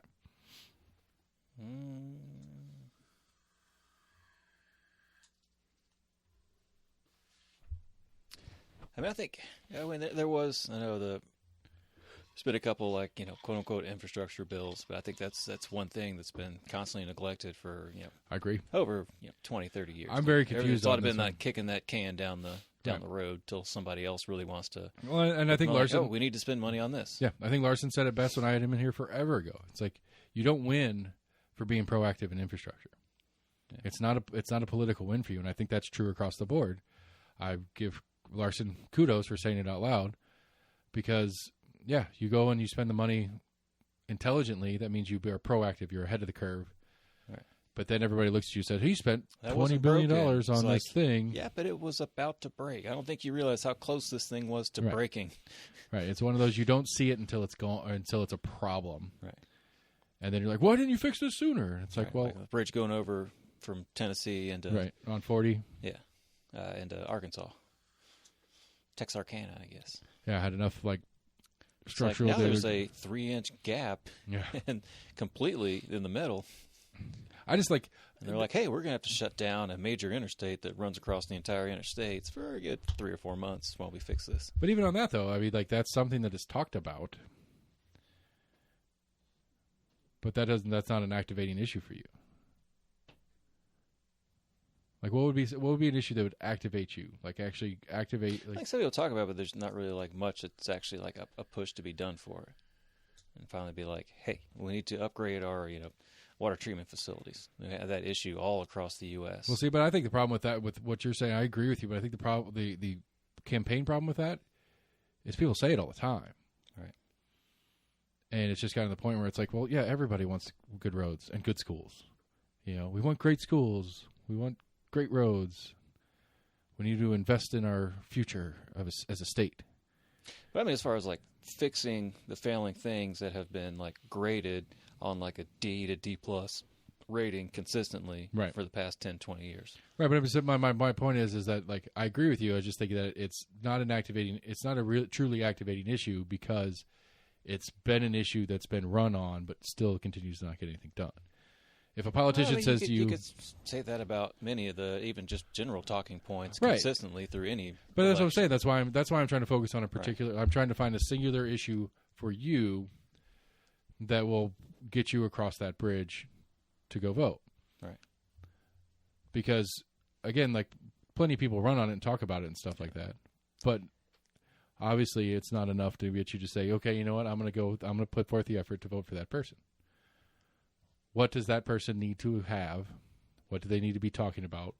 What do they need to show you as an important issue to them to get you to take that step? I don't think there's really one like hot button issue that would, get me to go out and do that just over one particular issue. I mean, Okay, is if I'm going to get collective of gung ho issues? about a candidate, I would want to get, be more interested in that particular candidate, I guess, in general, as far as like what kind of candidate and I guess even like a kind of person there are, essentially, Right. like the impression of how that candidate would actually be in a representative role. Right, because I mean, listen, I mean, like, I don't mean this at all to be condescending in any way, shape, or form, because I get it. What? Like, I agree with you. I'm in line for an hour, and I'm kind of laughing in the back of my head about how stupid this is. Like, why am I waiting in line for an hour? Why are these people waiting in line for an hour? Like, it doesn't, because I agree with Max. Nothing's fucking changing tomorrow or December 3rd or whenever these people get sworn in. Nothing's of significance. Not to me. I'm not trans. And it's and not I wrong don't- when you look at overall races. I mean, we had at least I think we've only got one that's essentially uncontested. So one that's two, guaranteed. depending on where you are in county, but So he specifically at least two that are just gimmies. right, and he specifically has one of them. Max lives in Carringer's district, so his house rep is fixed. Right. But Burchett or Bill Lee for that matter, those are those are given. I mean they're like people went out and voted for him. Yeah. They were contested, air quotes, but those were given. Like the answer was already made. Right. There was no surprise in that one. Or there would be no surprise in that one. And there's again, like I don't think there's going to be surprises in any of these, but that's one they've said consistently, for the past many elections, is that there is, I want to say, probably averaging at least half to not 2/3 of races are essentially right. Well, not really close races whatsoever. At least on the national picture or whatever in the Senate races, according to NBC News, there are 8 Senate races that are truly contested. There's way more Senate races in the out of how many? I mean, I know all of them aren't on this election cycle. right. But Well, I mean, yeah, I don't know how many total. There's 100. There's 100 Senate seats, probably but at least a third to half, probably. right. But I think they're saying the best. It's 50-50 with the vice president tiebreaker currently. I think the most people are estimating the best that the Republicans could do would get to like a 56. It wouldn't pass that 60 threshold to get it to the filibuster proofness or whatever, but it would get like 56, 57 is the most that they think they could pull. So again, I don't know how many races total. Tennessee doesn't have any Senate races this time around, so there's at least 2 off the board. But I mean, the big ones being the Georgia one, the Philadelphia or the Pennsylvania one, Arizona, that's 3 of the top ones. Ohio, Wisconsin. Colorado's apparently, but it's not particularly likely that that's going to be a change. But Colorado's one of them. Wyoming, obviously, with what's her face? Cheney. Liz Well, she Cheney. didn't get the primary. She lost the primary. That's what I'm saying. She lost the primary, so whoever beat her in the primary is going to take her seat. So it's not really it's contested, but it's not really contested. It's very likely that whoever took Liz Cheney's spot. We got Alaska because Palin's running again. It was the person that's taken over for Cheney. I guess they're both running, so they still have Right. Well, Cheney lost the primary, so Cheney's essentially out. a two-party race still Right. going on for this election. But it's Wyoming, and Democrats don't win shit in Wyoming. True. Like, period. Right. And so that one's already a win for whoever beat Cheney or Sure. whatever. Which is still crazy that like Democrats were supporting Cheney because I don't understand. I don't know. Like Cheney was It's been running in the on it. news for backing two. I don't know what races, but it was in two other states, but backing Democratic Right. candidates. But like Liz Cheney, daughter of Dick Cheney, Right. is a moderate Not Republican. enough. Is- for the right, she's a Republican Party. rhino. Right. So what wasn't she like one of the top people in the Republican like national committee? Mm-hmm. That's the bullshittery that is the party stuff. But again, I want to go back to this, and again, like What? I want to know what will it take to get you to vote? Because I think this is a broader question. I don't think this is just about you. I think it's about Max. I think it's about a lot of people. Again, I'd say we're going to be lucky to get to 130,000. This wasn't about not wanting to vote. Why didn't you vote? I'm in the middle of households, and I'm not going to go vote in a precinct that I'm not a constituent in. Okay. Again, I thought I explained this to you before, and you keep wanting to keep asking me about this shit. I mean, I understand the move part, and you would technically be committing voter fraud because you don't live in the district that you would be voting in because you had enough. That's more of just voting for someone that's not technically my representative anyway. I mean, there's plenty on there that would have been. I mean, you could have skipped your state house race, and you still could have done the Burchett House, race yeah. and the governor's race. Right. I just like again, I 100% understand the voter apathy conversation, and maybe let me change the question then. Instead of not you personally, but what do you think could be? What do you think we could do to motivate more people to get involved in it? We've asked this question many times. But I think it's a question. I think it's a question don't that know. we need to explore. I mean, I've floated the prospect The of mandatory- mandatory voting, right? Which I get where you're coming from. I that think one, more but people that's would push back on just be like, "You can't tell me I have to do that." I mean, I think that's 100% fact. I mean, I think that is part of. But I mean, that's like the first and most obvious thing to get the actual like most feedback essentially from voting constituency. I mean, if we're consistently going at like 16 to maybe 20% of eligible voters actually going out and voting, Right. yeah, we still they're got all- most of the country like, shit's all fucked up, and we never get representation. It's like, Well, fucking do it. go Well, at least in early voting, like of the 60-something thousand in early voting, over half. I don't remember the stat exactly. They talked about this in the Cuppa show. I wish I knew it off the top of my head, but I believe it was like 70% of the total of early voting was over 60. of age. And then of that 70%, like 35% of that was over 70. So whatever the math is, so like 30% of the total early voting of the 60,000 or so is over 70. And I will say this: when I was in line, I'd say that's rare. I counted about 75 people in line, and I would say the average age was probably 50. I didn't see many people that I thought were younger than me, and I saw a good number of people significantly older than me. Like that, there was enough people. There was a handful of people in line that I was like, I don't know if this person's going to be able to stand for an hour to wait in line. Like legitimately, like canes and Right. getting that. What is it when your back starts to break down and you Scoliosis. yeah, you're all humpbacked and stuff. But they were there and they were doing their thing, and I'm happy for them. I'm not saying they shouldn't. I'm just saying it's like other than people that had to drag their kids along with them, there was not a lot of. I wouldn't say I wouldn't think like two people I saw that were probably in their 20s. I mean, I don't know if it would help a whole lot, but I think having election day as an actual like federal holiday, to where not everybody's going to get the day off, but maybe more people would get the day off to actually have the chance to go out and vote. Well, I heard. I don't know if this is true, but I heard it's federal law that your employer is required to give you paid time to go to the polls. I don't know. I would. haven't I heard mean, much about that. I would say it probably varies from state to state. There may be some states that do offer that. depending on the employee that we have, I would say be there's okay enough with that. employers that would push back on that, especially if it's like, you know, maybe like a factory or whatever. They're like, hey, I can't give you 5 hours of paid time off to go drive down to drive back. Like, you know, you live 45 minutes away from your place of business. Right. You got to go back to your precinct, you know, stand in line for an hour and a half.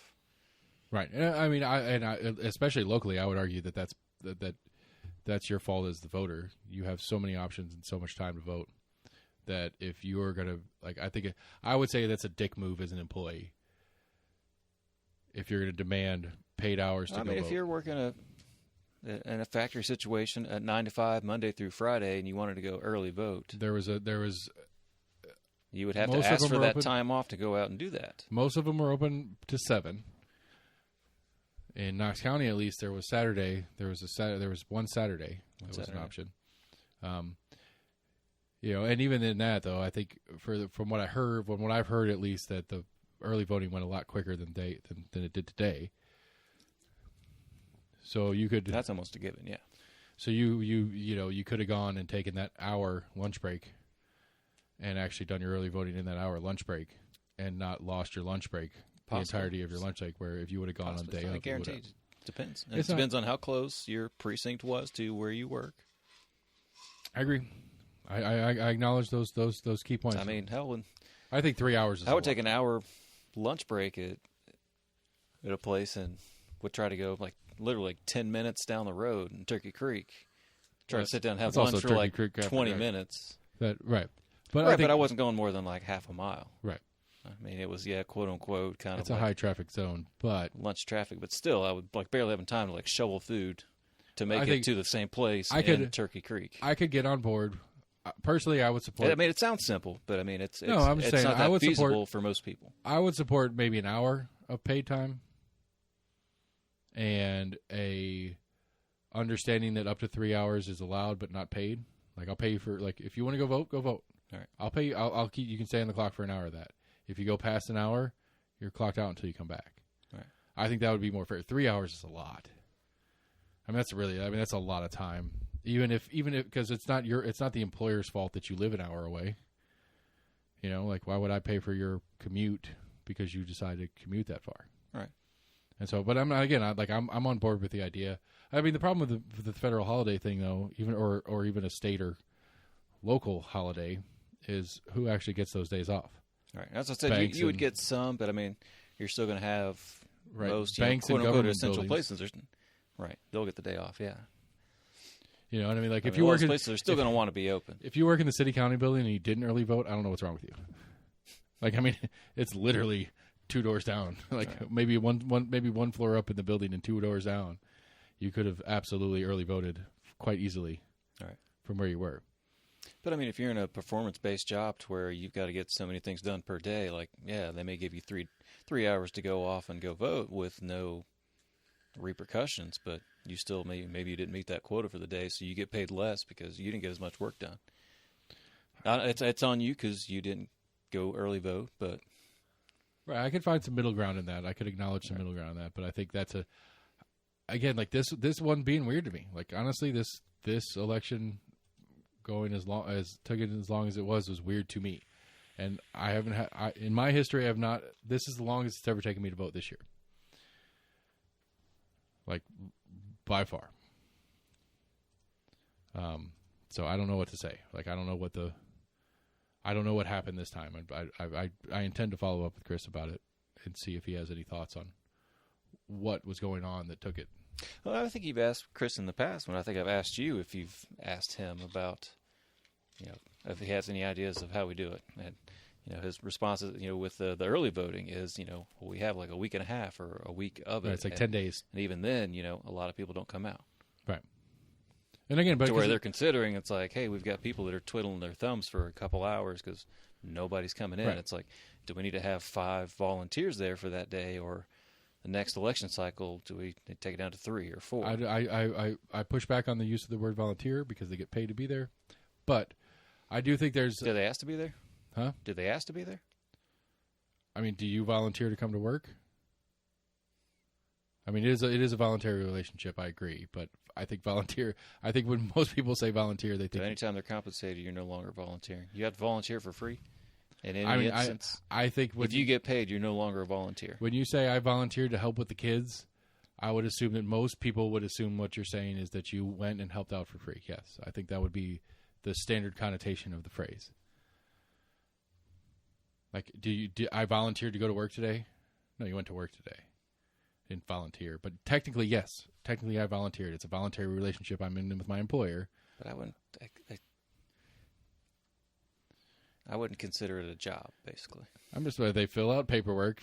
They get Right. a W-2. they get paid for it. Yes. You know, just like I get a W-2 from Are my you day arguing job. that it should be an unpaid volunteership? No, I'm just saying I don't But want. if they're going to call volunteers, they shouldn't be they called should volunteers. They should be called election workers or Most people could just call them poll workers. But poll workers is fine. I was just most people call them volunteers because they literally sign up for it. They volunteer. right, and because I volunteer for my J job as you volunteer to work the at your silent jobs. call is put out there for, hey, we need people to help us to man the polls. Yes. And like you said, it's usually some of the same people that are doing it year in and year out. Yep, they had Jets Pizza today. But Shout they- out to Jets. Hopefully They sign up hooked it for it, Yeah. so they right. And volunteer to help. right, just like I signed up for my job, I volunteered to work that job in exchange for pay. That is the definition of the relationship that I have with my employer. So I should call myself a volunteer when I go to work. That's the only thing I'm pointing at. It doesn't matter. Backing up. How do we get more people to vote?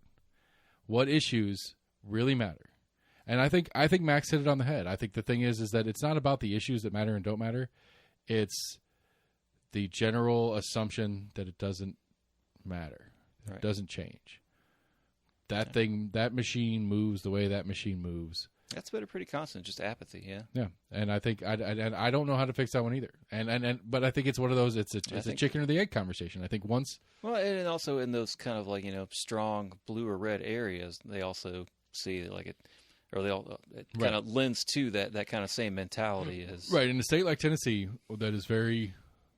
that for the most part, except for Nashville and Memphis, and I mean Knoxville's got a little bit of hints of blue here and there. Chattanooga's the same, but for the most part, for the state of Tennessee, it's going to be a Republican. So, whether you like Republicans or you consider yourself a Republican or you consider yourself a Democrat or an independent, it's going to be the Republican at the end of the day. So, what are you doing? To me, I think the number one I think ranked choice is the first solution. I think that is the first one that I don't know how to get that to be a thing that, like, it's got to be sold in a way that Republicans think that it's good for them. I'm trying to get back on our state website because I know when you look for bills and amendments on the capital.tn or whatever, or if you can put that in as a keyword, I wonder if anyone's ever floated the idea of it. Right. I don't know if it's an official. I mean, I could talk to the For All TN guys because I know that's a platform issue for their lobby group. And I know there's been. Well, I'd say if that's the case, yeah, they've probably at least tried to float it. There's been some support for it, but not enough to matter. And again, like I think to me, the moral is you have to make it. You have to sell it to Republicans and make Republicans think that it's good for their electability, which I think it absolutely is not. I mean, realistically, I think it would be a net negative for Republicans. I would think a lot of that would come down to how many people they either persuade to or persuade not to run that could then take away from possibly the numbers of whatever the party would like to be or the person the party would like to back or whatever. Yeah, no, I mean, I agree. I think it would. I mean, I think that the sales pitch would be. The sales pitch to Republicans would be, we could make elections cheaper, and you're Republicans, you're supposed to be cheap. That's part of your pitch. So we can make elections cheaper by not having this primary process. And you as the party can put your own candidate up, and you don't have to put it out to the public anymore. That would be the sales pitch, I think, if you're going to try to pitch it to Republicans as a benefit for them. So you go back to the Ostermanis primary. And that shit show that we sat in the crazy phone call for with the dog named Trump.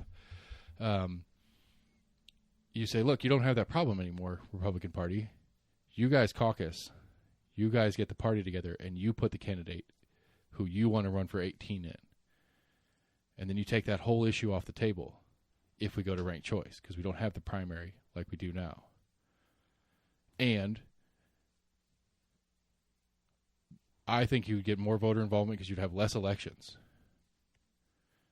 Because you wouldn't have a May primary or an August primary. You would just have an August county general and a November general.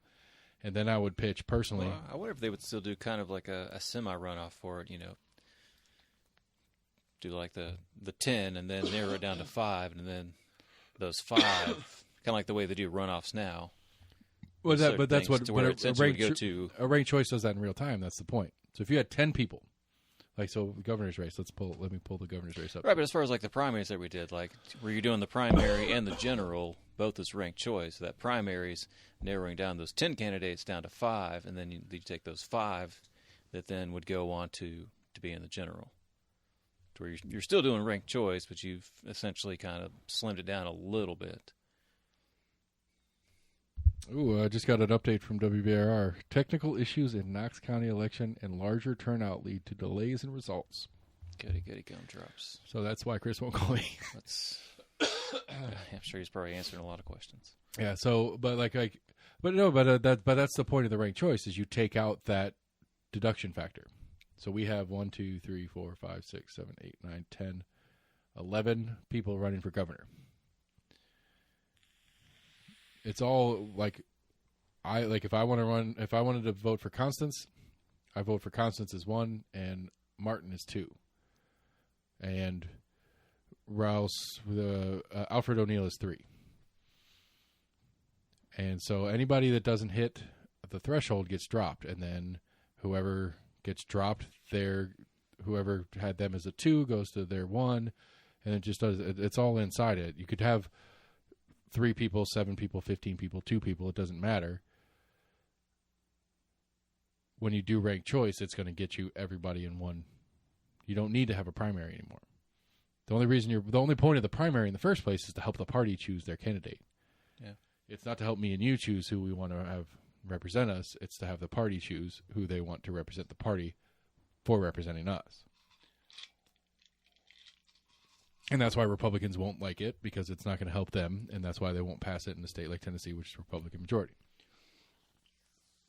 So I think there's a number of issues that could be cleaned up in the election process. I think a lot of people, when we talk about the apathy, when they look at some of the campaign finance reform that's always kind of floated after every election, when they talk about the millions and millions of dollars that are spent on every single election, and for what?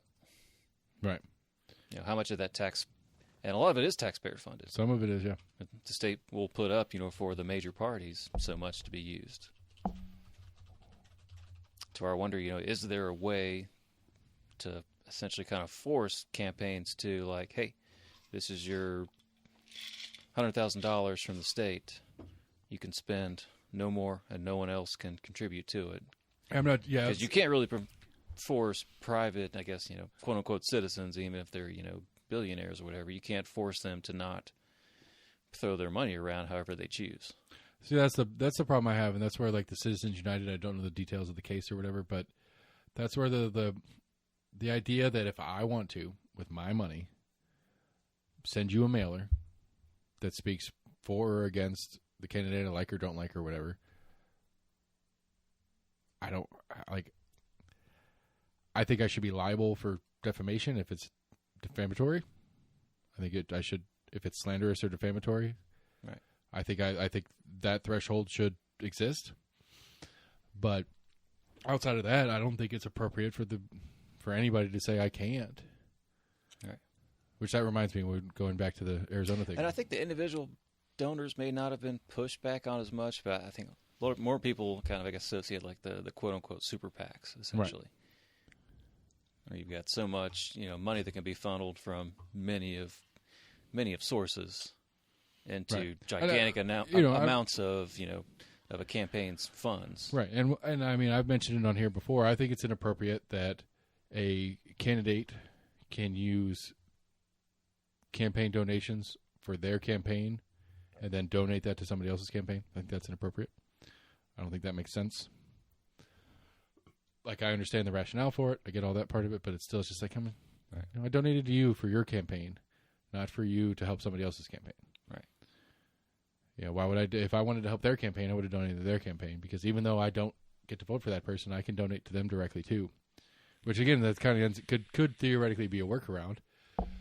If your state has a maximum donation to a candidate, and my candidate is a well-established candidate, I don't have to worry about it. Well, I donate to my candidate and the candidate in the neighboring party or in the neighboring district that I want to help, and then my candidate donates to them, so I just double donated. Right.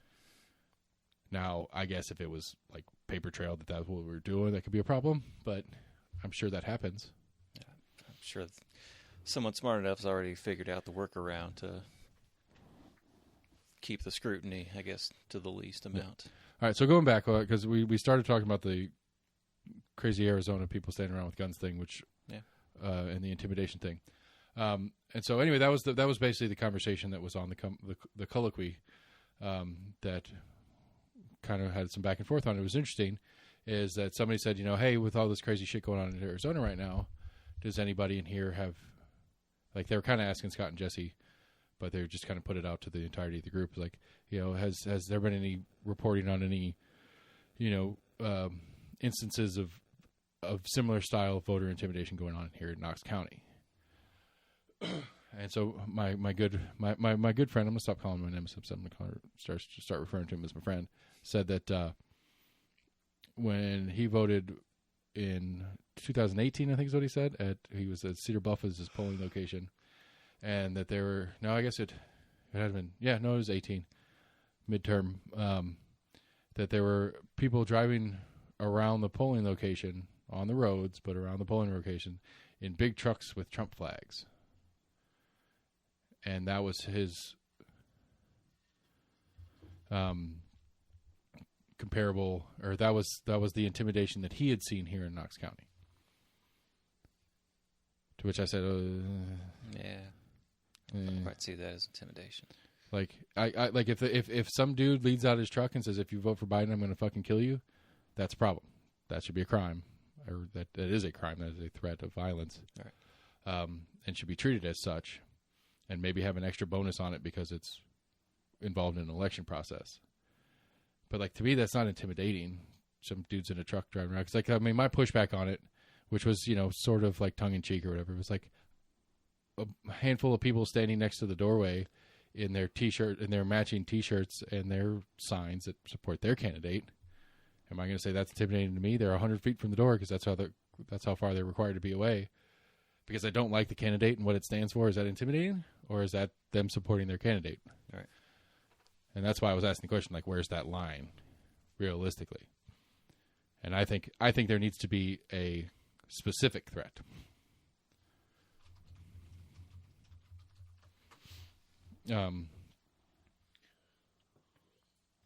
I guess that's to me. The line to me is there needs to be a specific threat, like an actual either interfering with the process, so like standing in front of you and not letting you get to the polling location, right?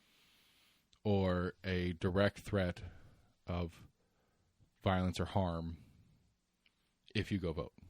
That is intimidation to me. Give me an example of a direct threat. A direct threat would be. I mean, I know what a direct threat is. I'm just saying, like, a direct threat would be you look like somebody who'll vote for a Republican. If you go in there and vote, I'll kill you.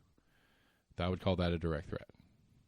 So I'm trying to stop you from voting. Interaction. Right. So what was going on in Arizona? It's I would kind of say in a gray area for you. A little bit. I mean, I would say maybe not.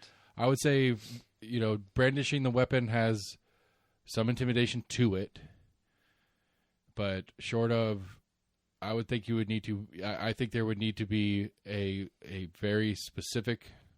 It can't be an implied. It needs to be a specific something of this thing's for you if you go in there and vote. Like it can't just be. I think they're going to shoot me if I go vote. That's not enough to be. I don't feel like it's an implied threat at that point, and I think that's a little bit too vague. I mean, it comes down to that perceptions, or that person's perception of essentially of intimidation. Just as your use of deadly force. If you're able to articulate that you felt threatened, you have that right to use deadly force. All you've got to do is prove that you felt threatened, and you can. That's the legal standard. I get it, but I don't know that. I mean, that's what we're talking about. To legally, to essentially kind of try to go after someone for intimidation at a polling place or whatever. Yeah, I don't know. I just I think. It comes down to literally that person's perception. That's where you kind of get into that kind of. But it's weird gray area where you literally have to try to interpret someone else's mindset. Right, and I think that's why it's hard to prove what was or wasn't in that person's true. Right, and that's why mind. I think to me the threshold is it can't be an implicit; it has to be an explicit. Right. It can't be an implied. Well, I'm big and I got my body armor and I got my gun here. That means you can't vote. It needs to be I state the fact, and then I'm actually intimidating you. I mean, it's just to say that. So okay, so so fucking Albert Hainsworth walks in the door right now and sits down in the chair. Dude's fucking 6'8", 375 pounds, pro fucking athlete, murderer on the football field. I will be intimidated by that person because he's fucking huge. Is it a crime for him to be a fucking huge person? Like, he's a known huge person who hurts people as part of his job. Is it a crime for him to stand near a polling station because he is an intimidating individual by definition? Right, and I would have a different perception if he happened to walk in and sit down, put on a pair of brass knuckles on his fingers, and all of a sudden started lacing up some steel-toed boots and trying to think of some other random shit, But brass knuckles on one hand and some heavy-weighted, boxing glove on the other hand. Then I'm gonna start to feel more intimidated. Not just because a large man was sitting next to me, but I think he also has that added elements of right. It's not the natural potential for. I mean, but I was gonna make it sense. It's not the natural. He is physically said big, but at the same time, he's not naturally that big either. He put work and effort into being that big. Yeah, some people are naturally that big. I mean, he has a genetic predisposition to be that big. He is that tall because he's that tall, right. But he's not that big, and he can't bench press what he can bench press just because he goes out there and works at it. That's how he makes it. But again, my point is like I feel like that, and I think you put it best, is that there's such a gray area to it, that Rottweiler scared the shit out of me. It comes down to, that's kind of like good and bad thing of the legal system. It literally comes down to interpretation. Then throughout the court system, it comes down to interpretation of the law, a jury's interpretation of the facts of that case. That could go either way. Yeah, but I don't know. I just don't. That's kind of the beauty of it, is you trying to put that trust in people looking at the nuances of an exact situation. Yeah, I get what you're saying. There's always going to be different circumstances around different events that happen. I mean, it goes to my stupid dog thing. Like, this is like, to me, like, it offends me. It doesn't threaten me per se. But part of the reason it offends me is because I know I've known people who have a particular just fear for whatever reason. They had a problem when they were a kid or whatever. Like, the fucking dog people nowadays drive me fucking crazy. I can't go into a grocery store and not see a fucking dog in the grocery store. Oh, I fucking hate that. It drives me fucking crazy. I hate it more. I think it's more of an inconsideration of like other people. That's what I'm saying. Like, there are people that have real fear of dogs. They got bit as a kid and they can't get over it. Like, I don't think it's just fear. I think it's not gross. too common. I mean, the people that have allergies to pet dander. Yeah, absolutely. And you're like, well, I wanted to go to Home Depot and let my dog walk off on the leash. I don't want to leave it in the car. It's like, I appreciate that you didn't just leave your dog in a crate somewhere at home. Right, and I'm glad you're away. But I'm glad that if this is actually a medical, right. This is a service dog of some sort because you have an anxiety issue and the dog helps you with your anxiety. I'm glad that dog helps you with your anxiety, but right. your anxiety doesn't trump everybody else's comfort either. Right. That's not a fair trade. There's a difference between a trained dog like that. That's even if it is a not trained going to dog, be constantly like pulling. Like, I smell this. I smell that. What's that? But it also falls under some of those stupid like HIPAA standard shit. Is where you can't do anything as a business owner. You can't do anything. I can't ask you if that is a medical dog. Because I'm asking you to disclose medical information on yourself, and you don't have to answer that question. I mean, I can ask you, but you don't have to answer. All right, but I'd say a majority of people that literally have service dogs like have that special vest Max's dad? to denote that it is a service dog. Max's dad went through the process with his old dog. Actually got the paperwork, so he could take his dog wherever he wanted to take his dog. No training is required to get the paperwork. Right. You just have to do the paperwork, get the whatever. Got the thing, got the vest. That dog dies of age, whatever. Nothing, no bad. It didn't die from some stupid reason or anything, but that dog passes. He gets a new dog. Not even close to the same dog. Different type of mutt, like different combination of dogs, mutt thing. And just says, you know what? I'm going to name that dog the same as the old dog. So the paperwork still matches up. And so now he takes this new dog everywhere. Yeah. Because it's the thing. As does Max, for that matter. He's got his little shit, whatever zoo thing certified. But he went through the paperwork process for that specific dog. But it's just like it just drives me crazy. Like, especially in a grocery store, in a restaurant. It's like, this is food that people eat. Right. You know, I'm not regular, yeah, I even like get into the restaurants. That's one thing that pissed me off even more. It's like, okay, if you know that place has a patio and your dog's going to stay out there on the patio with you, right? Not quite as acceptable, but I mean, the business has that option, and most businesses are cool with having your dog out there. But I don't think at this point at this new level of dogness that we have anymore. I don't think a business has the option. I think you're kind of like, I don't want the dog in here, but it's not worth the potential problem of me saying, no, you can't have your dog in here. Because if I get the wrong person, like nine out of 10 people are going to be like, okay, that's fine. I understand. I'll take my dog back somewhere else, or we'll go somewhere else. Don't worry about it. Right. But you get that one person who is the right person to pitch a fit about it, and it's millions, not millions, but a significant amount of money in legal issues, or it's a big fucking stink, and they go and make a big whatever. They refuse my thing. I don't think they would have a leg to stand on if they tried to bring litigation to you. I mean, if they have the, I don't know how the legals would work on it. If they have to produce if they would then have to produce documentation that says the dog is required, and X, Y, and Z. But I think I think even if they had that, I don't think there's a requirement that you have to provide access. I mean, I think it would go under like. I mean, I think it would like fall under like ADA compliant? like yeah.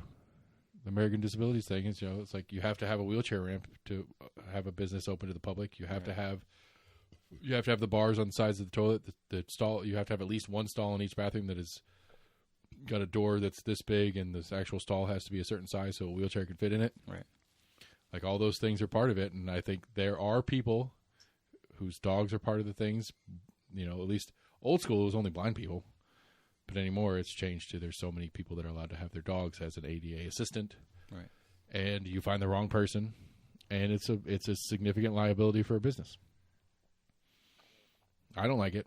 I hate it when somebody brings a fucking dog in one of our stores, including when Max does, and Max's dad for that matter. Yeah, one of the guys who used to work for us, I think his girlfriend at the time had like a really big, like long-haired white dog, and I came in a couple times and it was just fucking like dog hair all over the floor. I'm like, man, this shit's gonna be everywhere.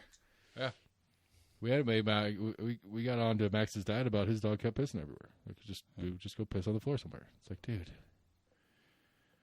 I don't want to. My staff are not. They're not hired to clean up after dogs. It's not what they do. It's not their job. So I think it was in the past couple of days. I saw some lady pulling a dog, and it was almost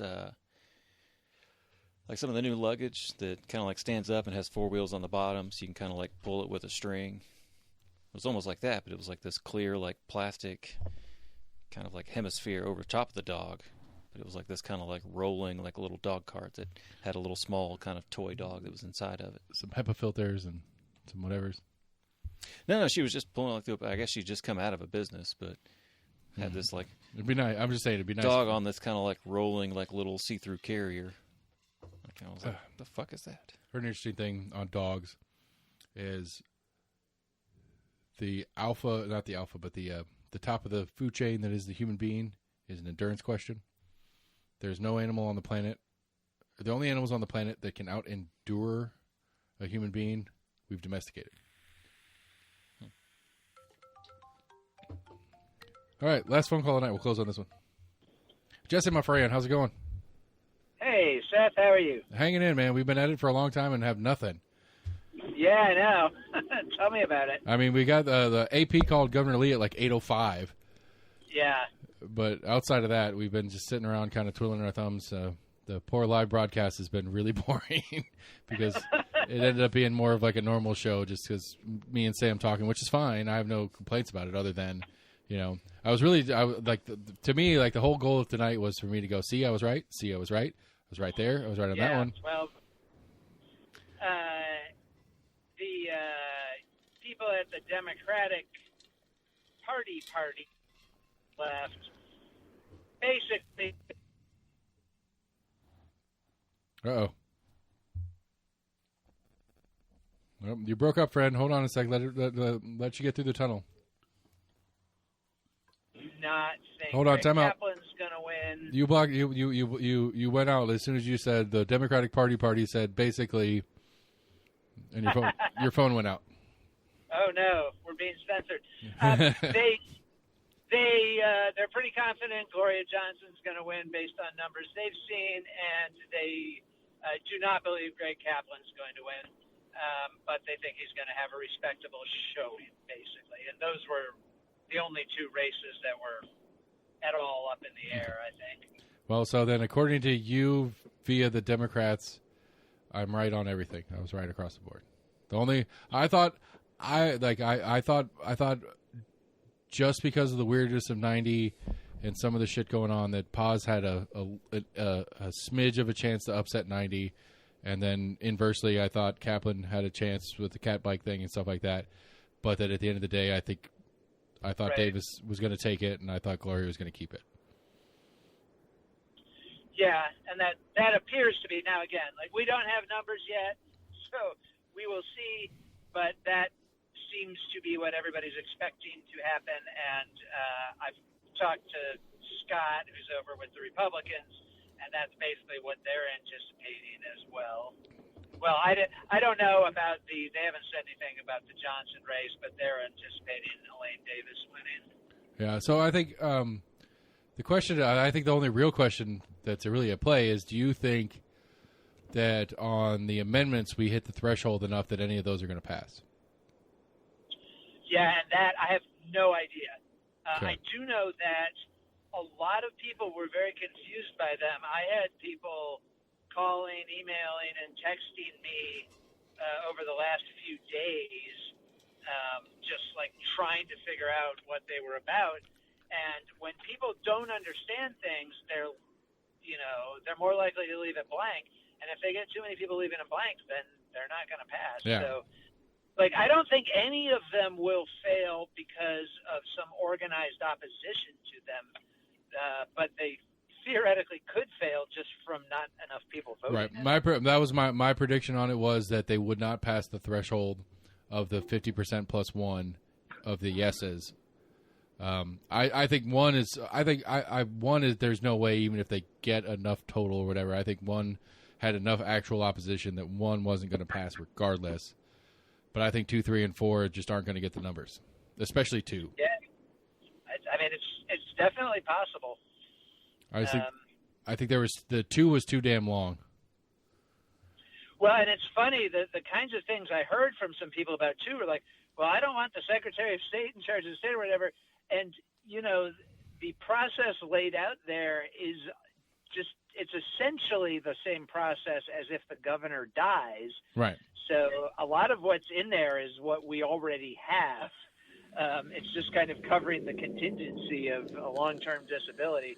So if it doesn't pass, then we're still going to be, the only state that doesn't have stuck a plan in that situation. Yeah, exactly. Yeah. So I guess to me, I think it makes sense to me. If we're going to do an amendment, it needs to be complicated. It needs to be hard. It doesn't. Complicated may not be the right word, but it needs to be hard. It shouldn't be something we easily, willy-nilly throw in and out. It doesn't say this particularly. Right. And so I think it should be something that has a high threshold to bear. I just think they've got to figure out a way to get him more simplified on the ballot to make it understandable to people so they can say yes or no in a reasonable amount of time before they just say screw it and I'm skipping it. Yeah, and what you really need is not just what the thing means, but why is this on here? You know, like a little paragraph saying, like with number 2, a little paragraph saying, well, here's the deal. We're the only state that doesn't have a plan for what happens if our governor ends up in a coma. Right. You know, that would have helped a lot, but there's nothing like that on there. Right, and right in the whole page they couldn't sneak a little paragraph in about why it's important. Right. But I mean, I could see. But at adversely, I guess I could see how that could be very politicized. Well, yeah, you have to be careful how you. I mean, we saw that with our own county charter amendment proposal, where the law department wrote it in a way clearly designed to torpedo it. Right. You know. Right. Yeah. So, yeah, the wording of these things is really important. Because on that, I'll tell you, I was wrong. I was absolutely wrong on that one back in what was that, 2020? Was that the 20 election? Yeah. I was Yeah, absolutely it was wrong. good. My take on it was I want to vote on everybody, and in hindsight, no, I think that one needs to be in a appointed position. I think that's a mistake the way we do it. Well, given the disfavor that the county law department has fallen into with most of our, like, county commission, school board, like, all of them have been fighting with the law department. I think a lot of people have second thoughts about that these days. Yeah. Well, I would say, oh, snap! Just now, they have updated the election commission just updated the site. Oh, did we have early vote numbers now? It says 90 of 103 precincts reported. 87.38% of the vote is in. Oh, so they just like dumped them all at once? Yeah. Okay. Constant. Well, they must have been waiting to get them all back. Is the only thing I can figure. All right. Let me see if I can pull up the other one. Let me. I know you're driving, so you're going to have to hear it from me. Yeah, and also I'm approaching a Taco Bell here, so. Ooh. I'm going to drop the call when I get up to the Taco Bell order window. Constance got 21 absentee, 387 early, and 420. Go Constance, 420 on election day. Constitutional. All right, so not in Knox County at least, 117, 176 on the governor's race. Amendment 1 only had 115,000 total. 75 yeses, 75,000 plus yeses on Amendment 1. So at least inside county, it is cross threshold. Yeah, that would do it for sure. Amendment 2, 83,000 yeses, that crosses threshold. Number 3, 94,000, that crosses threshold. Number 4, only 60, or just under 70, which still crosses threshold. So in county at least, everything is cross threshold on the 4 amendments. Yeah, they would all pass. Yep. Which that sucks for one, but that's an opinion on my part. Burchett's got a 20-point win. McNally, who's by himself, doesn't matter. Briggs has got a 15-point win. Zachary's got a 30-point win. Mm-hmm. McKenzie has a 50-point win. Go figure. Carringer has a 1,000-point win. Lane Davis, 54 to 45, so a 9-pointer for Davis at 18. Dave Wright, 74, 21-3. Mm-hmm. Lafferty, 65, 34. 90, 41, 58. So I don't know what the history of the Glorious Old District was, but what is that? I'll have to check, points? but I feel like that's not too far from what she won 2 years ago in the old district. She was somewhere between 55 and 60, I believe. Right. But I'll have to go back and look. All right, let me see if WBIR updated theirs real quick because they have the statewide version of it. Amendments, governor's race, state. They only have 25% reporting, 1.319 million. $1.31, so just under 700,000. So statewide, 2 and 4 are way under threshold. 3 and 1 are pretty close to threshold in yeses. Pretty close, but only 52% reporting now. Just updated. But their one is 681,000 yeses on one, and there is 1.3 million, so they're under threshold by about 50,000 votes. Yeah. So, well, that was exciting. I think we're going to close the show on that. Well, I'm gonna get some tacos. Get you that tacos and get right, and I'll look forward to the newsletter in the morning. All right, we'll talk to you soon. All right, Jesse, I'll see you later. Bye. All right, thanks, friend. Cool. That timed out really well. That all popped up real fast. We could have done an hour ago. We would have had more to talk about now, but Yeah, I was trying to see if the AP had called anything yet, but that's very interesting. I mean, there's one thing I read, like, it's close. I sent you that one article of like why the AP, and I don't know if you got a chance to look at that. I did not get to read it. Break it down for me. For a little I remember of reading the article. It's been a couple weeks since I did. But apparently they started doing it was somewhere in like the mid to late 1800s. It was like a Jason Zachary race was like the first one that the Associated Press called for. Mm-hmm. And they kind of basically said, kind of like half jokingly, they're like, we did it because no one else was doing it. And they've just kind of like done it ever since. But they've been, I guess, some of the people that have compiled it, they of course get their numbers from actual, election precincts and secretaries of state and whatnot. Right. But they've always made a point to not call a race until it actually gets down to the point where there is right. I think one of the things to keep in mind, chance of it flipping. One of the things to keep in mind too is that I think as Matt explained to me a couple of years ago, I think is that it's one of those is that on the ground in person there is if there is somebody, because it's AP, they've got reporters all over the place that are part of the game. And if there's somebody on the ground, they can get that initial report from the precinct before it gets to the election commission, which it's public knowledge kind of thing. Everybody knows that if you go stand there, like the way I understood it from the way Matt described it is that like if I would have walked over to the precinct at 9:00 after the polls had closed, after that last person went through, and if I stood around and hung out with the workers as they were cleaning up and doing their thing, they could have pulled that report of the day. And so, especially old school, when you're talking about they were sitting, they put all the pieces of paper in the box, and now those people are pulling the papers out of the box and counting them. If you have a reporter that's standing there with them while they're counting them, because it's supposed to be open to view the counting process, and you have a person sitting there and they report back to the mothership of AP, and you have a bunch of those doing it all at the same time, and somebody at AP taking them and taking notes, and it gets to the point where it's like, well, we got all these different places reporting, boom, here's the result. Now, yes, we have more details to come out, we have more specific numbers, we have more this, we have more that to come out, but all indications say that this is what's happening because we have people on the ground at all the different parts and places. Because that's essentially what both parties do. They have people that are people trying to do exit polls, party members that are hanging out waiting for that precinct report live as the precinct puts it up. Right. So, I don't know. Got any last things you want to talk about? Anything like?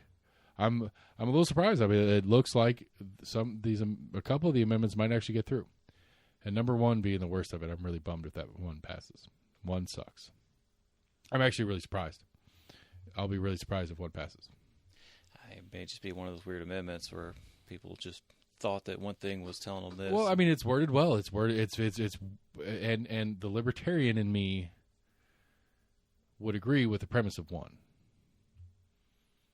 Because it's the right to vote one? That's the right to work one. Right, right. Yeah, the way it's written, it says that the state of Tennessee will never allow an employer to require you to join a union Because to me, I think I agree with that premise. Because that's forcing you to do something. And I'm not a fan of forcing you to do anything. But I don't think that's a constitutional level thing. And I also think like we talked before, I think as the law stands now, I don't think Nothing changes. that you can necessarily hire or fire someone based upon it. No. Yeah, it's nothing. So- All 4 amendments, nothing changes. 2 is the only one that actually changes anything. It's more so codifying. Right. It changes the level. It changes how hard it is to change it in the future. That's the thing about number 1 to me. Right. Is all it's doing is changing how hard it is to change it in the future. It's already in place. It just makes it really hard to change it again. And I think that's inappropriate. That's my take on it. We shall see. So let's do one more refresh and we'll call it a night. We're showing 90 of 103. I think it's fair. Yes. I mean, AP called Bill Lee for fuck ever ago, so that one doesn't matter. We'll let this thing scroll through. We'll call these last couple of races. I wonder what the W's are. Withdrawn, Write-ins. maybe? Write-ins. I'm one of the ones for LaMichael Wilson. 0. Well, when they get the write-ins in place. Yeah, LaMichael Wilson twice. You see him? Yeah. Yeah, I'm one. 2 different spelling. Well, there's only one person that early voted for him, Question or is- absentee voted for him. Question is, did you spell his name correctly, or did the other person? It's the day of write-ins will be a couple days before they show up. Oh, okay. All right, so in Knox County at least, Amendment 1 got 75,615, and that is enough to cross threshold. Let me start this fucker. Whatever. Number 2 in Knox County at least, and it should because Massey was the master of this one. Knox County got 83,000 plus in number 2 yeses. Number 3 yeses. Well, that's the one that says we're going to take the word or the exception for slavery out. So there is no more slavery at any means. Number 4 is 70,000, which crosses the threshold for county at least. Yes, we are taking the idea of clergy not being able to run out. So a clergy member can now legally run, even though they could anyway. Burchett keeps number 2 in Knox County. Well, yeah, that's all Knox County. So, yeah, Burchett is keeping 2 officially. McNally is keeping Senate 5 officially. I'm officially calling these like the AP does. Briggs keeps Senate 7. I invite anybody in 7 to call him and tell him to chill the fuck out on weed and weed-related things. T in House 14. Zachary keeps it, even though he hates your kids.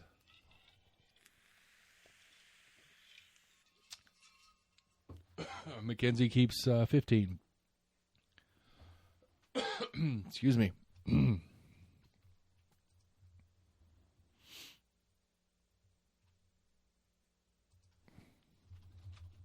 Surprise, Carringer keeps her seat.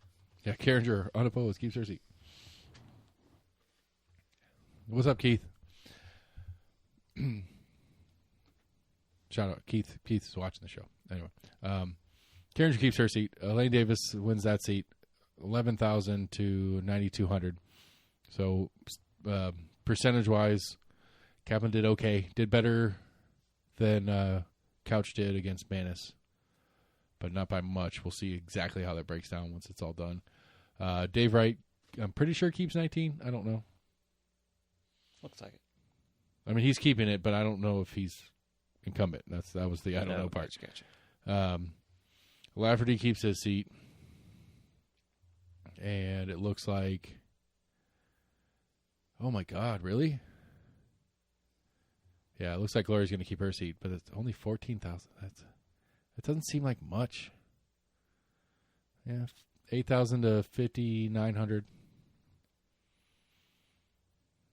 I mean, Gloria. I mean, and again, I think the important takeaway, like the real important takeaway, when you look at these numbers, to me, the important takeaway is that in Knox County, at least, early and absentee is indifferent from day of. So if we would have gotten early and absentee So immediately, those on a couple of them that I was looking at. Like, if we would have gotten early and absentee immediately, I would have called all those races. I think that is accurate for Knox County, at least. Is early and absentee there's no preference by party or anything like that. People in Knox County vote early, vote day of. It's the same animal. So, I think that's the show, dude. You got anything else? Not specific. All right. Well, bye to our Bye, Keith. our YouTube things. Keith, thanks for hanging out with us, among other people. But Keith, thanks for commenting. We'll talk to you soon. Outro. Bye, YouTube. All right, we're off YouTube. Maybe? No, we're not. Oh, we are. So, anyway, we're almost in agreement. gmail.com. That was our election special. Guess what? Nothing changes. It's exactly what we thought it was going to be. Actually, I mean, realistically, 18, which is selfishly me, 18 does absolutely change. You know why 18 absolutely changes? Because we go from a reasonable,